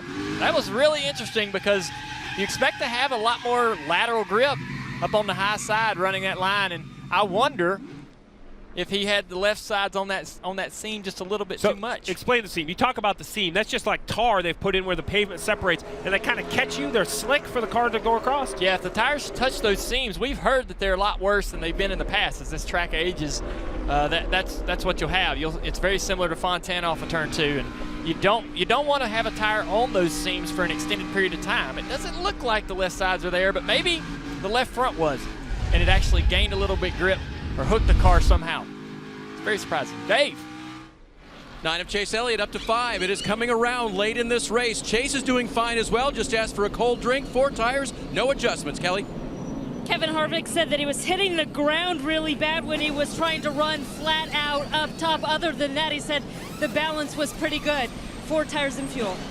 Kyle Larson comes into a stall, middle of your screen. He does not want any changes to the car. He does, however, once again want water and ice inside the car. It is hot in these cars, as we've talked about. Martin Truex Jr. trying a little bit of a different strategy. You see he's closer to the end line of their pit stall. Going to be 4 tires, no changes for him. He said he was a little bit tighter at the beginning of that run. Joey Logano, though, with 2 tires, Rick, he'll win the race off pit road. Here comes that strategy pole again. Logano with 2 tire change moves up 8 positions. Kyle Busch up 4 as well. Great pit stop.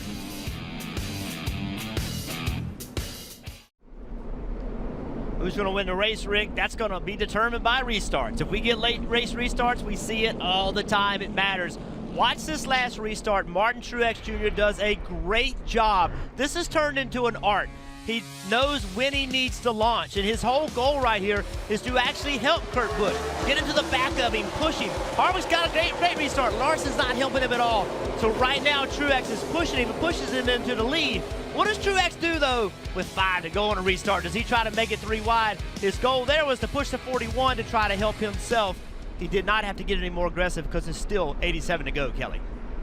One team that opted to stay out, that 10 of Eric Almirola. The car's good. They just need track position. On top of that, they have just 1 set of sticker tires remaining, Steve. Yeah, actually, Kelly, that makes perfect sense. I was wondering why they stayed out. Remember that loose wheel, Dale? Not only did it cost them a lap, but it burned that set of tires. They couldn't pit. This is a great call to try to get even with the rest of the field. Even if they lose a little track position here, they're now evened up with 87 to go. And I like it. He's not alone. He's got a couple guys around him in the same situation.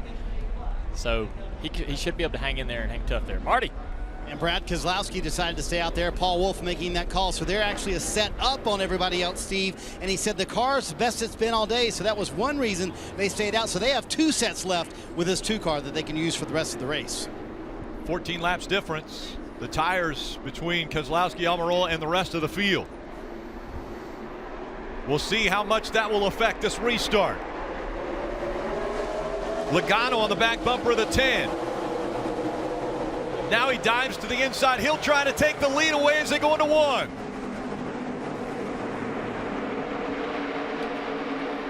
Two Penske cars, 1 and 2. Keselowski out front. Logano running second. 4 wide down the back straightaway. It's a tough situation for Eric. He's lost a ton of spots here, getting put 3 wide by Logano, but Logano wasn't going to push him like Truex has been pushed to 41 on the last restart. Logano's going for it. He's aggressive. He wanted that lead. Whenever you have a guy that stays out on tires like that, somebody always gets stuck behind him. In that case, it was Clint Boyer. Clint Boyer now back to 12th. He just could not get around his teammate of Almirola. Some new players up front. Dale Jr., I got to hand it to you. All weekend, you've been talking 22 and 9. Here they are. Look who's up front. And Kyle Busch. Remember he said how bad his car was? Plowing a few times. Plowing, many plowings, and now there he is. Well, he gave them the critical amount of information they needed to make that adjustment. Plowing. Critical information. Drivers. Truex had a bad stop. They just had a bad stop on pit road, so he's going to have to work his way back to the front. Harvick going around the 22 on the outside. Harvick has been aggressive. He has been taking spots away from people. He took one away from Kurt Busch, and that spot meant that he would win stage 2. Now, running through the middle of the racetrack, he sets his sights on the 2 of Keselowski. Ran about the same lap time this past lap, but Harvick's obviously closing in here. He's got way more speed. Brad on the old tires. Won't be long before Harvick's back in the lead. But nobody behind him with new tires is coming along for that, coming along on that train. So Harvick's going to be able to put an impressive lead here on the field if we get a lot more laps to go. Yeah, with 82 to go, that's scary, right? Yeah. Because if he gets all the, here's the move right here. Look at how much momentum he carries off the top. Brad tries to hold him off. Brad was sliding up so fast that Harvick had to lift because he didn't know whether Brad was going to take him So out. he didn't lift for him. He left to leave He's Brad like, a whoa, spot. whoa. The 2 cars coming up. Yeah, Brad Keselowski got loose at the bottom of the racetrack. Harvick saw it, but Harvick still takes the lead away from Keselowski, so it's Harvick, Keselowski, Logano, Chase Elliott, Kyle Busch. He says 15 minutes out. Right now, there's some crew chiefs that are looking at the radar because there is a weather system that is coming in from the west and southwest that could potentially affect if we get the rest of these 81 laps in. Yeah, Rick, you talked about weather. I've been kind of watching it. You can never take the crew chief hat on, and it's a pretty impressive line of thunderstorms. And, it only takes one pop-up shower to see the 2 Penske cars here battle. Obviously, the 22 of Joey Logano has better tires. So we've been hearing a little bit of that on the radio. One pop-up shower can change the course, and I think that's some of the reason why we're seeing the intensity. You see right here, Dale, I mean, it's normal Midwest, right? Thunderstorms in the Midwest. You see how defined that line is as it gets closer. Obviously, the racetrack right there in the circles. Hey, and Steve, I think that adds to the strategy of Kevin Harvick right now because he needs to build as much space as he can. Because if you start having to make a decision, are we going to pit or not under green because the weather's coming, that makes that decision easier. Making gap between first and second gives the crew chief a little more options. And the thing, if you look behind Harvick, who's behind him? Where's his teammates? Those are the guys that have been up front all day long. They've had trouble. And now we got the Penske cars, Kyle Busch and those guys, but they haven't been able to keep pace with him, so Harvick's driving off. Marty.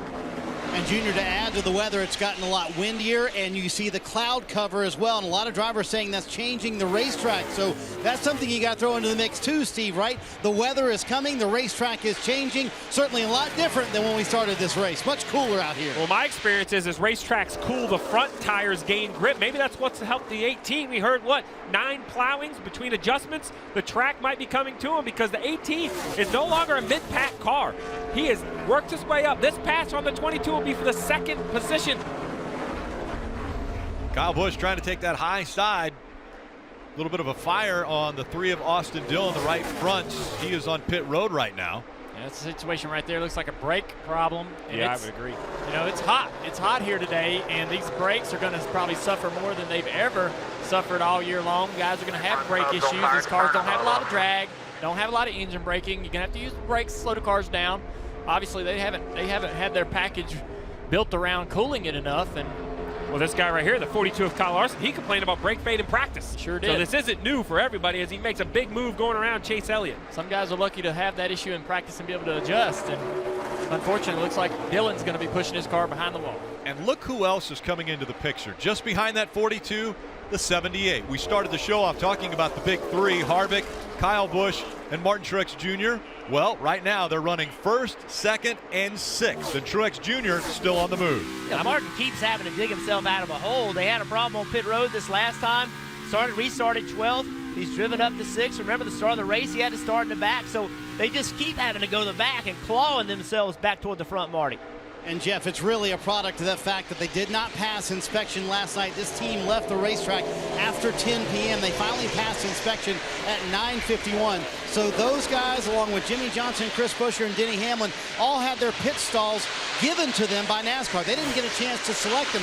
So they're mixed in with the 42 and all these guys. And every time down pit road, Truex is unhappy because they seem to get blocked in. They seem to lose spots. So it's a constant battle, and it sort of penalized the 42 as well. They're all kind of losing spots every time they come down pit road just by being around cars that they're running around on the racetrack.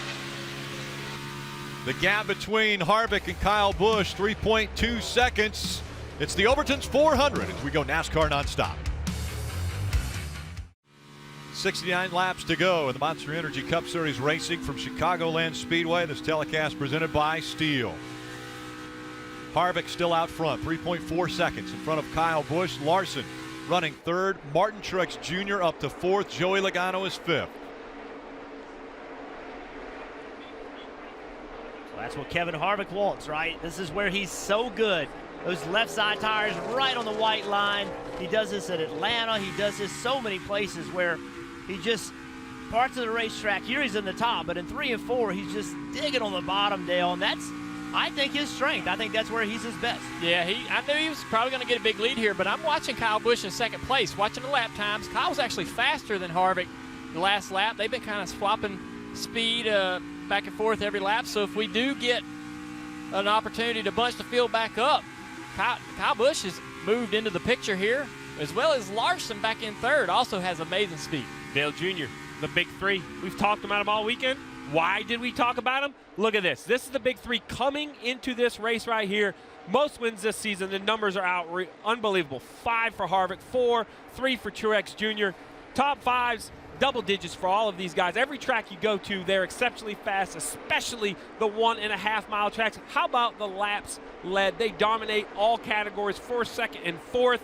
And oh, by the way, playoff points, they are killing everybody in playoff points. We saw Kevin Harvick score another chunk with that stage win. This was coming into that race. And oh, by the way, now they're first, second, and fourth. They seem to always end up there.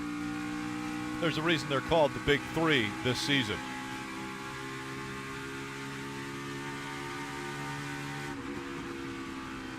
And when you look out the windshield or off the top of the car here of the 4 as it comes back to the grandstand side, you can see blue skies, but you can also see what looks like rain. So that's why these crew chiefs continue to look out over the grandstand and look off to the west to see how soon will this potential weather get to the racetrack. Will it get here before the end of the race? And will it get here before they have to come to pit road again? Because, Steve, they can't still make it to the checkered flag, can they, with the amount of fuel they have? No, they can't. They're absolutely going to have to pit. And remember, we've seen this play out once already this year. Rain really came into play at Michigan, right? Well, that's where Clinton Boyer decided, I'm going to get a little track position, race to the rain. Who did he beat? The leader, the 4 of Kevin Harvick. Just what you're talking about at Michigan. Kevin Harvick to pit road.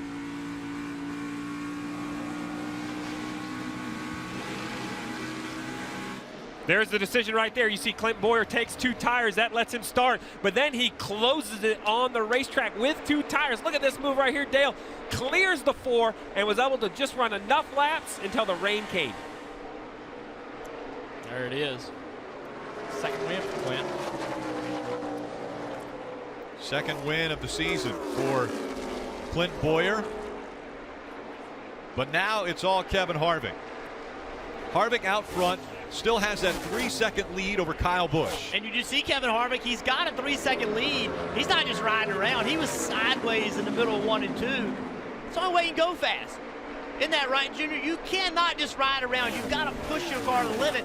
You may get another pit stop. You got to find out where your weaknesses are, how the track has changed, and keep communicating that to your team in case you do get a pit stop. Well, if he knows who's behind him, he knows Kyle Busch is in second place, and Larson, who I see is running the boards again, you know 3 seconds ain't a big enough lead. And these guys, like I said, are running laps just slightly quicker than Harvick. That last time by, Harvick had a little trouble with traffic. Kyle Busch was 0.3 quicker and chopped that lead down to 2.8 seconds. So at this point, are you wanting that interval? I mean, I would always normally give it to you if we had the lead, try to manage it. But you would come over at times, I don't need any more. I know what I'm trying to do. Yeah, I mean, everybody's different, but I wouldn't want that information lap after lap. Get annoying after a few laps to hear, unless I'm just driving away. I mean, by all means, tell me that I'm driving away from him. But if I'm losing time, just try to allow me to maybe tell me why I'm losing time, where they're running. Are they running a line that I'm not? That might be costing me some time. Have they moved up? Because I know Harvick can't see them in the rearview mirror, so he needs that information that the 42 car has found a lot of speed running on the top of both ends. Give me that information there. And usually I get that from my spotter, PJ Majors, or maybe you guys talk a little bit about that and share that information on a different channel and then relay it to me. Exactly. I believe for Kevin Harvick, I don't think he can trust his pit crew, Steve. I think that you're looking at potential green flag pit stops. Although, here we go. Here's Corey the caution. LaJoie got into the wall and slow on the racetrack. That brings the caution out. So now it will come into the hands of the pit crew.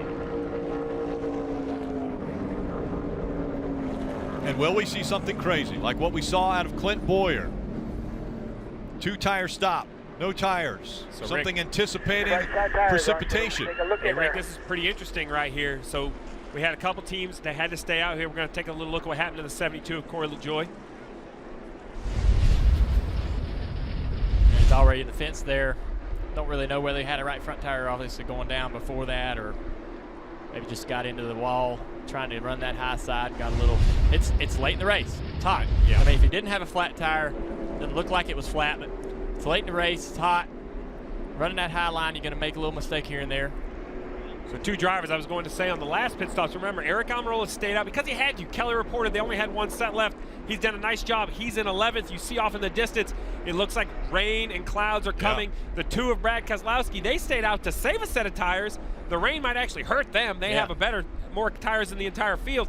He's in 6th. So now the question is, 27 laps though, Rick. I think 2 tires is a big, big gamble, but it paid off for Clint Boyer in Michigan. Will anybody take that gamble here today? It was already raining north of the racetrack. That was what we're seeing up north, but again, the front moving in from the west. How long will it stay away? Will it stay away for 59 laps? That's what the fans want.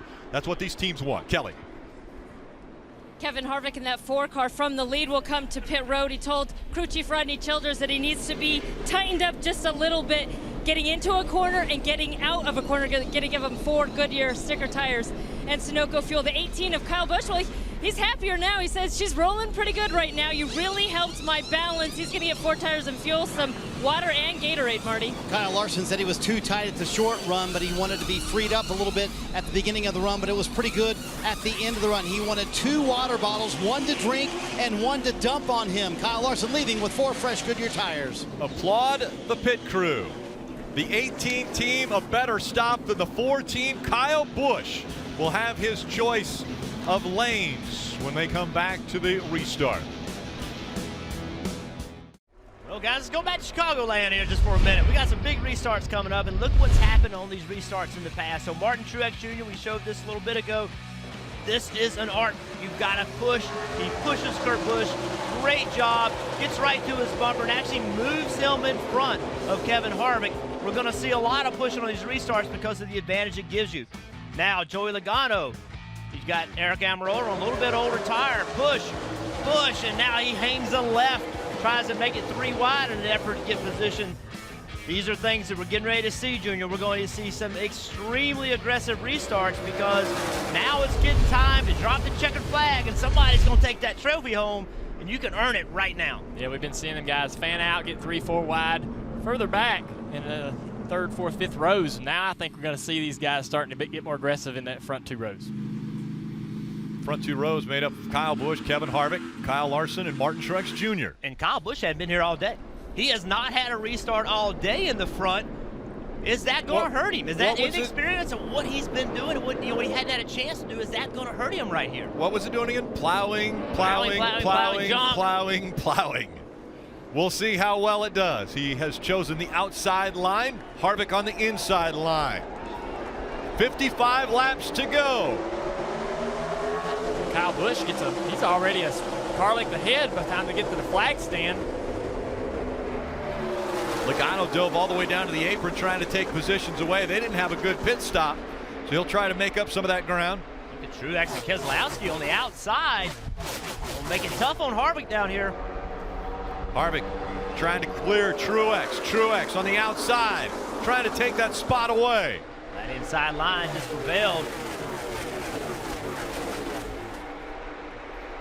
And Kyle Busch trying to check out. They can get to the end now with fuel, right, Steve? Yep, fuel's not an issue. They can go all the way to the end on fuel, Rick. And they definitely, a lot of teams don't have any more tires. No more new sets of tires. Yeah, we got a report by Marty Snyder. The only teams I'm aware of that still have a set of tires left are the 31 and the 2. So if there is another yellow, Rick, that could come into play. One other guy that we know now has a set of tires also is the 17. He's in 14th position of Stenhouse Jr. He also has a set. Eric Jones able to get by Chase Elliott. He drops back just a bit. Logano trying to get by the 20. He will clear him and get into that 5th position.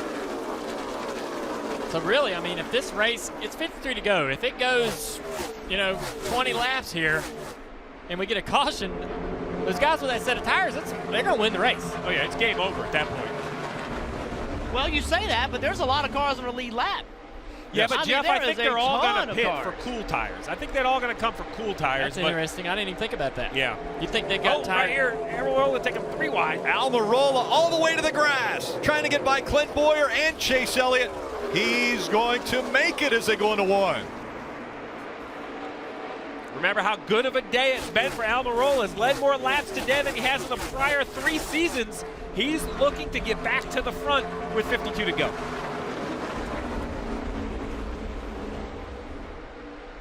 Almirola up to 8. Kyle Busch has a 4/10 of a second lead over Kevin Harvick. And Marty, the 2 of Brad Keselowski currently running 4th.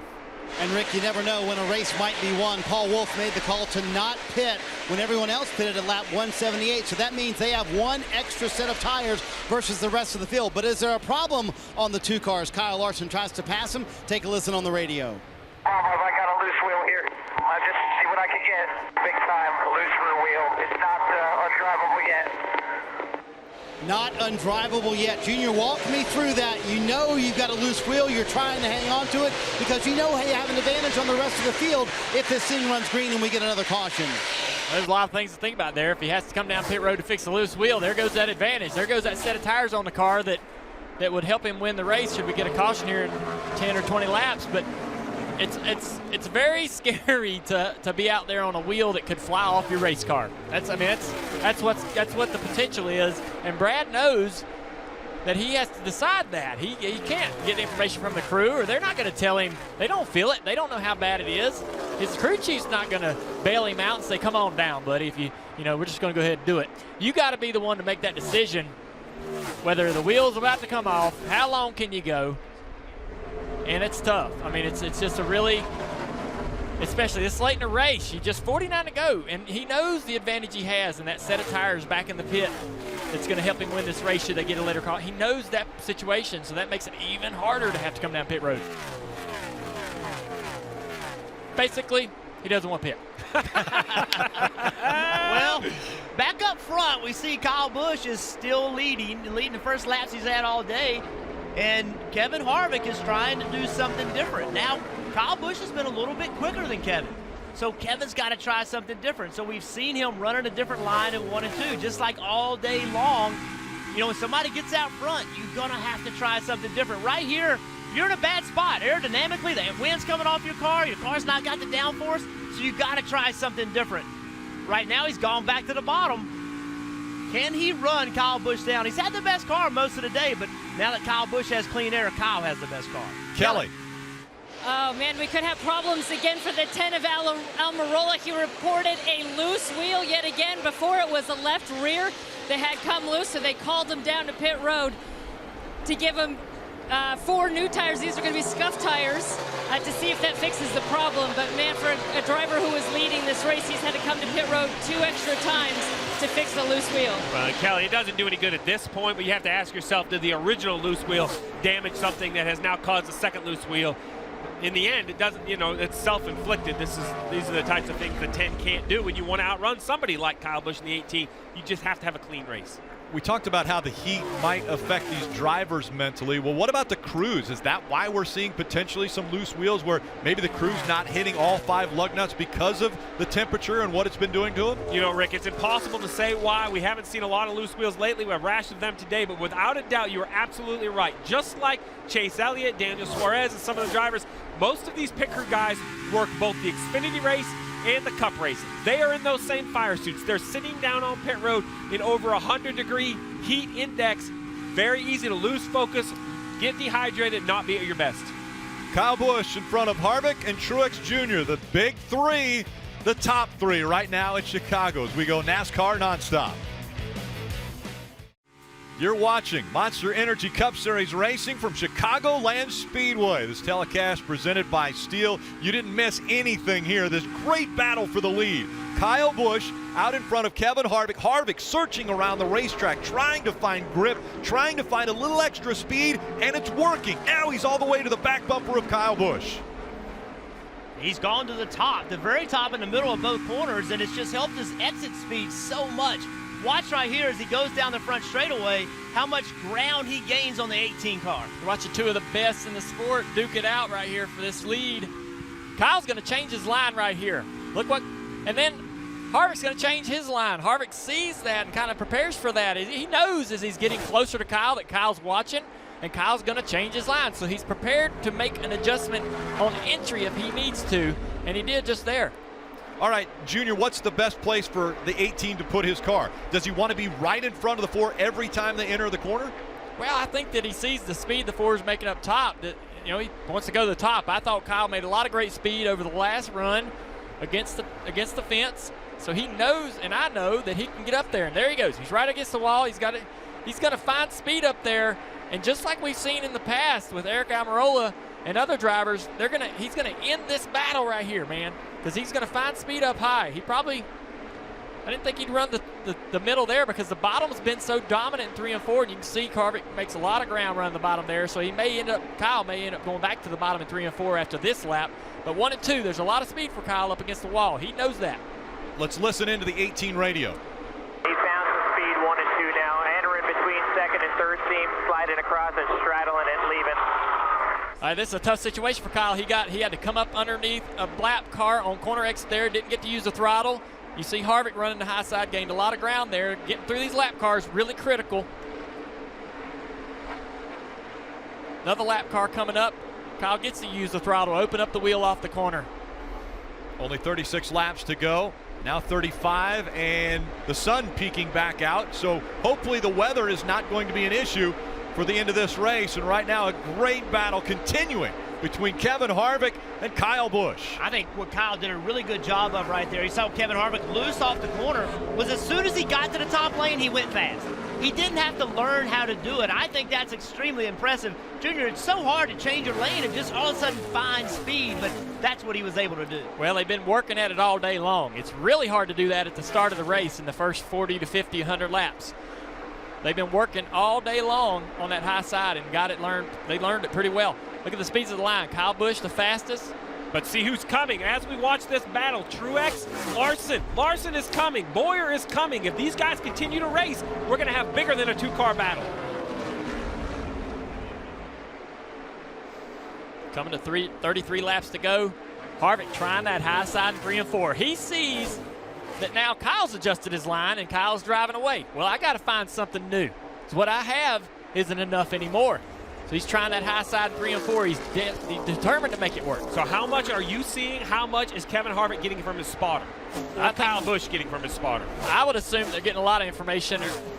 You just never know. Sometimes, you know, these guys have been working with their crews for a long time, their spotters for a long time, so they know what each one needs and wants. Kelly. Well, I've been listening to the radio for both the 18 and the 4, and I can tell you Kyle Busch in that 18 is getting a lot of the information that you guys are giving all of us, talking about exactly where the 4 car's running his lines, when he's making up time, when he's losing ground to the 18. On the other hand, when I switch over to the 4 radio for Kevin Harvick, it's mostly quiet, just very little input from his spotter. Well, Kelly, the reason why is because Harvick can see it, right? Harvick can see if he's making ground or not. He also can look at his digital dash and see how fast he's running as far as the lap time, but he knows what Kyle Busch is doing. Kyle just doesn't know what Harvick is doing because he just can't pay attention to the mirror through the corner.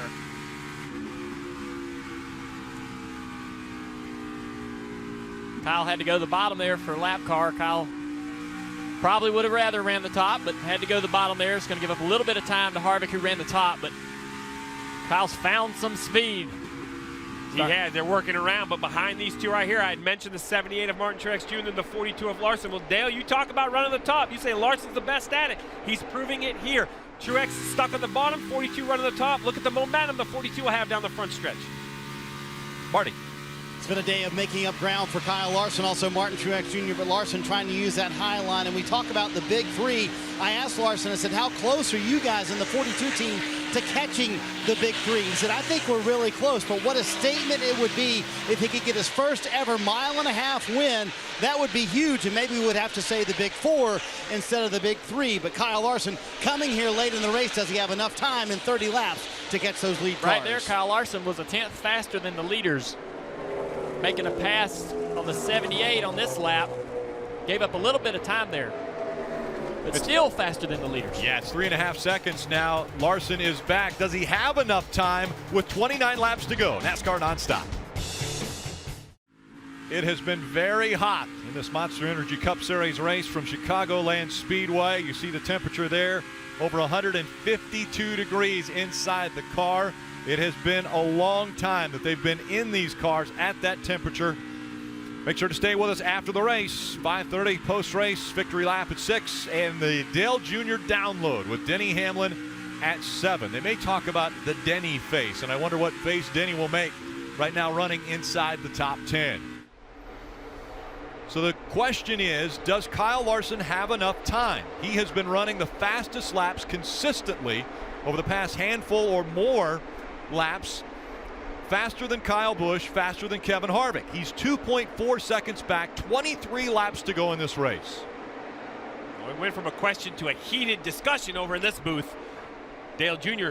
didn't agree with me. I think Kyle Larson has the car. I think he's the best at running the top. I think he can run the closest without getting into the fence, and he is taking time off the lead every lap. He is. He's gained a second over the last 6 laps, but he's got to pass Harvick. That's going to be costly and take some time. And his advantage, I believe, is going to get smaller and smaller. Like how much faster he's running than Kyle is going to get smaller and smaller as we get closer and closer to the end. The other thing, too, is that Kyle Busch isn't running where Larson's running. Once Kyle Busch gets more information about Larson, Kyle's going to find some more speed. Did you forget Busch who won is going to yesterday? find some more speed. Who won yesterday? Kyle Larson. That's right. I'm telling. My only question is. I know, but he's running the top, and he's catching Harvick. But Harvick can run that line as well. Yeah, but not down here in 3 and 4. And this is the difference. Down here, Harvick goes to the bottom, Larson to the top. This is the end of the racetrack that gives Kyle Larson hope. Look at the clean iron on the nose. Look at the momentum he has. This is where Kyle Larson's going to go by him next lap. That's right. Kyle Larson is the only one that can make the top work in 3 and 4. Think about the fitness, the fluids, the heat, what he's trying to do this weekend. Look here. Kyle Larson went to the top. Harvick went to the bottom to go around the lap car. This is where he's going to lose this position. Harvick's going to come up and give him the lane because he knows that it's over. And that's huge right there. There's no battle from Harvick, so there's really no resistance. Now the pathway to Kyle Busch is clean. I thought with you, Junior, I thought there would be a tougher time getting by Harvick, but that was easy with that lap car. That made it easy. So now Kyle Larson can see Kyle Busch. Man, here he comes. Hey, we asked, who can disrupt the big 3? Kyle Larson is trying to be the guy. First place, Kyle Busch. Third, Kevin Harvick. Fourth, Martin Truex Jr. The 3 of those have won the last 11 mile and a half. While all that was going on, Kyle Larson's gained almost another second. That's it. I mean, he's coming fast. 1.6 seconds, the gap now between Kyle Busch and Kyle Larson. Kyle Busch is starting to think about changing his line in 3 and 4. He's been running the bottom. Let's see let's see what Kyle Busch does with his line. And how he's already starting to think about trying to defend and learn. He's got to learn before Kyle Larson gets there. He's got to find the speed before Kyle gets there. You mean because he can't go there one lap ahead. He needs a couple laps to figure the top out. He better find it now, and he knows that. So let's see what he does down here in 3 and 4. Well, let's listen into the 18. Yeah, Larson P2 now, wall, both ends. He's running 30s here, you're running 50s. Oh, he can't like to hear that, Dale. Yep. He's beating you. He's on the wall, and he's 2/10 faster. And he ran the bottom there, which was interesting. He ran the middle the lap before, so he must have not liked it. But he's not committed himself to the fence, so I wonder what he thinks about running the fence down in 3 and 4 and if he'll give it a shot. The other thing, too, Larson's running the wall.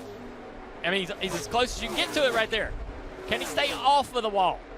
That's a great question, because he knows he might have to pick up a little more speed to catch Kyle, and if he does and tries to run harder, can he stay off the wall? We've seen this with Kyle Larson. We've seen him late in the race try to step it up a little bit and get into the wall, damage his car. Now we're down 17 to go, 16 to go. I mean, he can see him. He's right there, but that's the difference. See how Kyle Busch enters the corner? He doesn't enter as high as Kyle Larson does. You've talked about it all day, Junior. You've got to get that, push that exit as close to the wall as you can, the exit of the straightaway into the corner. Kyle Busch has not done that all day, and Kyle Larson has consistently done it. Yeah, you got to pick. It's time to commit now. Larson is a second back. He's chopped it down to a second. He's never won a mile-and-a-half track. He's finished second 6 times, so he's sick of that. That's unbelievable. With a guy that's that good at the top, you would have thought he would have broken through at some point. You beat him by just over 1/10 of a second right there. If you do the math, he's going to get there.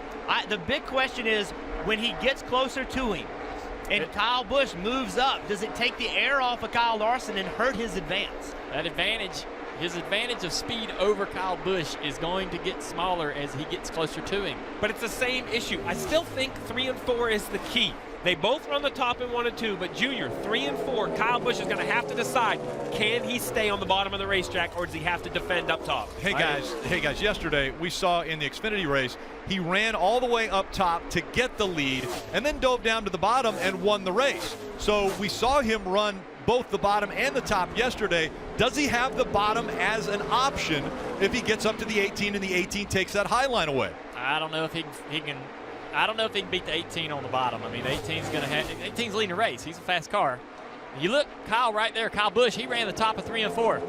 Kyle Busch is going to try to commit to the top of 3 and 4. Let's see what he does the next lap. Did he like what he felt up there in 3 and 4? Is he going to continue to go there? That was a little slower. He actually lost almost 2/10 to Kyle Larson that lap. He had been losing about 1/10 a lap. He was slower, but does that actually hurt Kyle Larson, though, right? Yeah. That's the thing. And so you see what happened? That's right. Kyle Larson goes to the bottom because he saw it coming. He's going to take the air off my car. I got to do something different. So even though it hurt Kyle Busch, it hurt Kyle Larson also. Yeah. Oh, I mean, those are the games that get played out there. And Rick, you talked about it. He was faster there. It's 0.5 of a second now. Rick, you talked about it. Larson, will he go to the bottom? If he has to go to the bottom, he will. He just showed you right there in 3 and 4.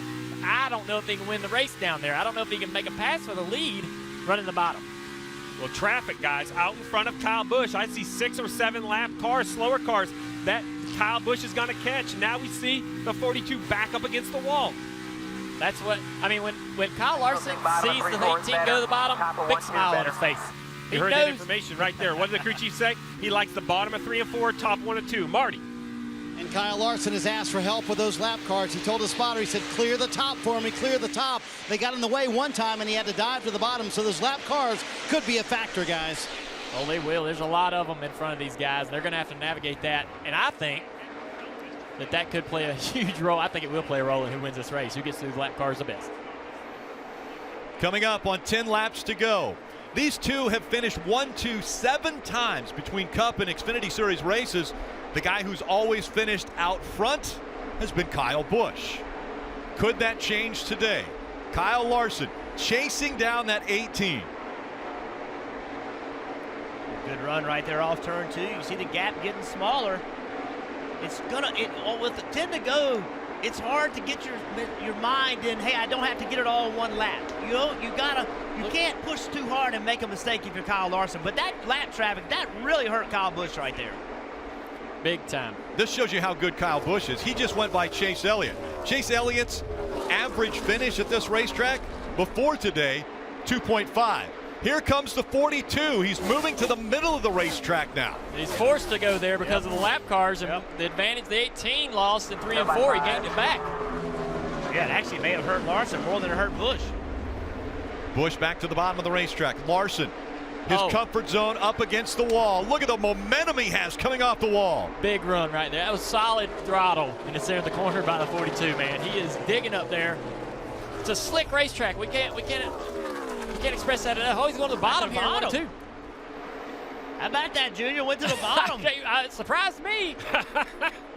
Because Kyle Busch has been running the top of 1 and 2, but he's entering about a car length lower, so there's still some good air on the outside of that 18, between the 18 and the ball, entering the corner for Larson. Larson must just feel like he doesn't have it. Oh, it got into the wall. He did. The 42 got up into the wall, barely brushed it, but that slowed him down enough with 7 laps to go. All right. The gap, still a second. I got the right rear pretty bad. As a crew chief and a spotter, I want to hear that. If I'm Kyle Busch, I want to hear that the 42 just brushed the wall, so that can calm me down a little bit and I don't make a mistake. See right here, he's just trying to run that wall and just oversteps it just a touch. Gets into the wall a little bit. Obviously had to be out of the throttle while he was in the wall. Didn't give up a ton of time with that, but with only 6 laps to go, it may be enough. Kelly. And Kyle Busch's spotter did relay that information to Kyle. Immediately said the 42 just wiped the right side of the car off. So Kyle has that information. Yeah, that's going to calm me down. I don't want to. Kyle, he's racing 10 tenths, man, and you got to. But if I get that information, it gives me a little confidence that the guy's back there making mistakes and running as hard as he can. I think Kyle Larson's move to the bottom in 1 and 2 the lap before he actually got into the wall was the signal that he didn't think he was catching him fast enough. He had to try something different. So not only did he try to do something in 1 and 2 by running the bottom, he tried to do something different in 3 and 4 also. Tried to carry a little more speed, just crossed the bounds and got in the wall. With 5 to go, he just dropped two tenths off. He was 2 tenths faster right there. So this race ain't over yet, but laps are running out. He's got to hope this lap traffic holds Kyle Busch up a little bit. Absolutely. Kyle Busch, 4 wins on the season already. 3 of those were consecutive, and again, now. It's Newman, man. Yes. Newman doesn't want to get past. I mean, Kyle Busch is mad. That right there has sent Kyle Busch over the edge. That Newman raced him off the corner and cost him the ability to get back into the throttle off of turn 4. Here comes Newman again, right onto the back bumper of that 18. Expect the guys to give you a little bit more leeway when you're racing for a win. But Newman is Newman. That's what we expect. He's going to race you no matter what. Well, now these 2 cars. Yeah, there you go, Steve. That's the worst thing he wants to see. And one of them is his brother. Wonder what Kurt's going to do here. Wonder what Kyle's going to do. What line's he going to run? He's running behind these guys. He's stuck behind them. Oh, yeah, this could cost him a ton of. Oh, look out. Contact there. This could cost him a ton of time. The 18 to the inside. Here comes Newman again. Here comes Larson. Will this outer lane stay contact clear? there again. The 18 slides up the racetrack. The 17 right in front of the 42. Now the 17 hindering the 42's progress. 3 laps to go. Now down to 2. This is crazy. Larson again trying to get up to the wall. Kyle Busch to the bottom here. What kind of run does Kyle Larson get off of this corner? Kurt Busch right up in front of the 42. Now he moves out of the way. Nobody in between the 18 and 42. Kyle Busch again to the bottom. Another opportunity for Larson to get a huge run. Coming up on 1 lap to go, presented by Credit One Bank. And there's the gap between 1 and 2. Kyle Busch. And here comes Larson. Larson to the bottom of the track. Slide job. Trying to take the lead away. Slide job. Almost. The momentum. The 18. They make contact. The 18 into the wall. They're side by side again. Going into 3 for the lead. Larson has the advantage. Here comes the 18. He puts the bumper to the back of him. The 18 into the wall. The 42 sideways. Where's Harvick? Here comes the 18. Kyle Busch will win. Wow. Oh, my goodness. Oh, my man. What a race.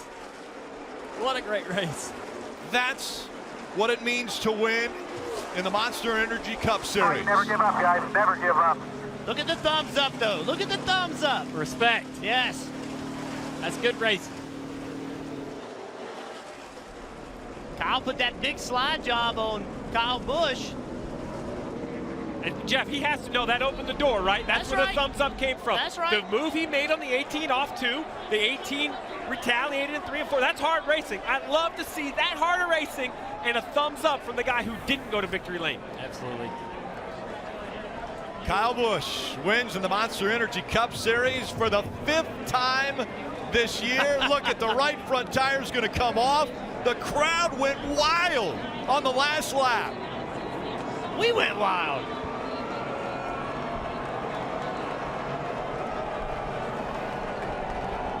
Can he even do a burnout? The right front tire's not even on the car. He parks it right on the start-finish line. Kyle Busch. What an incredible performance. This moment presented by Sunoco, fueling victories all season long.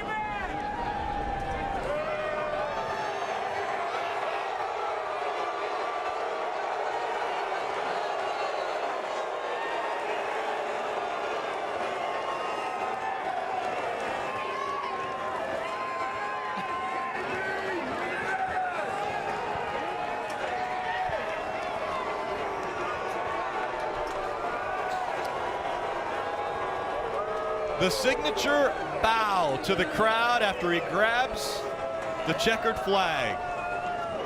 Kyle Busch, 48 career wins, and what a career it is already.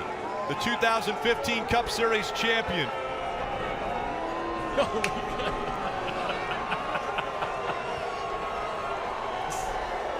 Let's go to Rutledge Wood. Kyle Busch hopping out of the car, grabbing that checkered flag. Kyle, that was a crazy race to the finish. You and Kyle Larson, he gave you a thumbs up as everything's going on. Man, how did that shake down there for you two? I don't know, just I got really boxed in behind lap cars and got really slow. And then was just trying to get all I could there the last couple laps. And Larson tried to pull a slider, didn't quite complete it. Slid up into me, used me. And then I kind of used him as a little bit of a break getting into 3 and was able to come back for the victory, you know. So great thing for this Skittles Camry, all these guys. I mean, we were horrible today. Absolutely horrendous, and we just never gave up. We just always kept working on it and kept making the most of it and got to where we needed it right there at the end and was able to lead all those laps. And if it wasn't for lap traffic, it wouldn't even have been a race. I don't know what y'all are whining about, but if you don't like that kind of racing, don't even watch. Man, racing all the way to the end. Kyle, we know how cold it is here. You kept saying plowing, plowing, plowing. Your team made the change. You got back up front. Did you see Harvick when you guys started beating and banging just then? Did you think you could still make it to the finish line first? I had no clue where third place was. I just thought it was a race between Larson and I. And, you know, when you start banging doors on one another, that's what it turns the race into, and it's fair game after that. So, you know, if he would have raced fair game off of 2 and not banged doors, then we would have been just fine into turn 3. But that's the way it goes sometimes. And proud to get ourselves another win here at Chicagoland. It's been a long time, and pretty cool going to victory lane. 10 years, he comes back to victory lane, Marty. That's Kyle Busch. Rut, what incredible racing it was between Kyle Busch and Kyle Larson. And then Kyle Larson, after the race, what was his quote? That was fun. So I know you might be upset, but hey, you said it was fun. What was the best part about that? Oh, man, I'm not upset. I had an opportunity there to slide in front of him, and I figured I wouldn't clear him or I would allow him to drive back underneath me. So I tried to get to his door, and you know, I opened the door for him to retaliate into 3. So I thought it was free game. You know, I ran into him first. He got me after that, maybe a little bit worse than I got him, but you know, that's all right. I love racing Kyle. I know all you fans are probably mad at him, but hey, we put on a hell of a show for you guys, and that was a blast. I had the top rolling there. I ran the right front off of it a little bit, you know, trying to run those guys down, and I mean, that's got to be one of the best NASCAR finishes of all time. I know I'm on the short end of the stick again, but you know, it was fun. So our Credit One Bank Chevy was amazing. Not great on the short runs, but man, on the long runs, I could really get the top going. Was able to get the top of 3 and 4 figured out and really make up some time there. It was just a lot of fun. My team did a great job. Pit crew was on it again, so thanks to them. Thank all you fans for coming out. It was a hot weekend, really hot, but glad we put on a good show for you. The fans can hear you. They were booing when Kyle came out of the car. You want to say anything to them? No, I mean, like I said, I just want to thank all you guys for being fans of the sport, fans for all of us drivers. We really appreciate it, and man, that was a fun race. You know, it was we both got our elbows up there. We ran into each other a couple times, and he came out the winner. So you know, I think if roles were reversed, I would have done the same thing if he got into me off 2. So I probably would have ran into him into 3. So can't fault him for that. You know, that was just hard racing. And just to clarify, Rick, what he said was, when I ran into Kyle Busch, it was open door for him to run back into me, and one of the greatest finishes in NASCAR history. That was awesome. Absolutely incredible battle all the way to the checkered flag. Look at these cars. Look at the right side of that car. That happened because there was the contact from the 42 when he tried to do the slide job. Didn't completely clear him. And so the right side gets banged up. Here was the traffic that the 18 was in that we heard Kyle Busch talking about. Yeah, he just got held up. He had a pretty good amount of space to you know, behind Larson, but they just were racing hard here, and it just held him up big time. See Ryan Newman making it 3 wide on the bottom. Yeah, Kyle couldn't get back to the gas off of turn 2, and it cost him a ton of time. Then there's some contact right here with the 17 and Stenhouse. It cost Kyle another little bit more time there. You see Kyle Larson peeking on the outside right there. Here he comes with that outside lane. And then, you know, we talk about the slide job all the time. Well, this is Kyle Larson just overdriving the entry, carrying too much speed, trying to get in front of the 18. Just doesn't give him enough room. Contact right there. I think, you know, Larson could have been a whole lot more aggressive right there and ran into, you know, Kyle Busch and made that situation a lot worse. He tried to give him enough room. They did make contact. I don't think it was really that intentional. I mean, Larson doesn't know where Kyle Busch is at. But all this right here is fair game. I mean, if they're going to bang doors, be ready. It's like Kyle Busch said. It's like Kyle Larson said. This is an amazing save right here. How about the downshift to third gear? Jeff Burton thinking, I might be racing back to the line. He reaches over, grabs third. He wants to get that second place finish in a row with the 1.5 miles. Listen, Kyle Larson said it best. He said, I tried the slide job. It didn't work. I got into him, and then that was fair game. I mean, that's what that was. 2 drivers, elbows up, digging, trying to make something happen.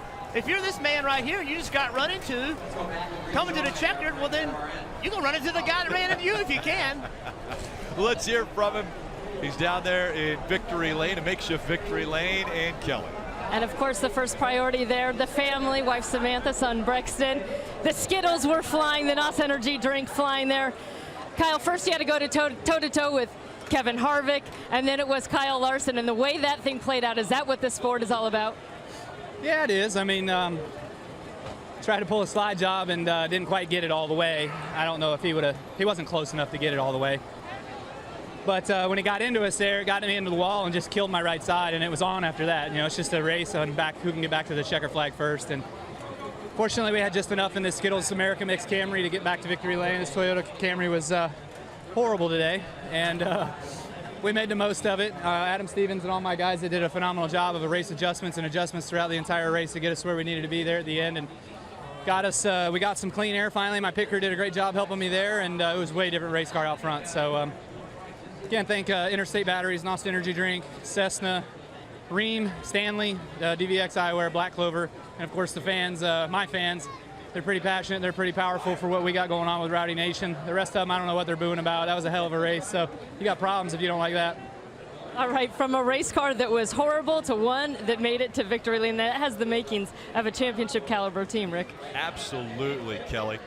And when he won the championship, he won 5 races. This was win number 5 already in 2018. Early on, it was Eric Almirola.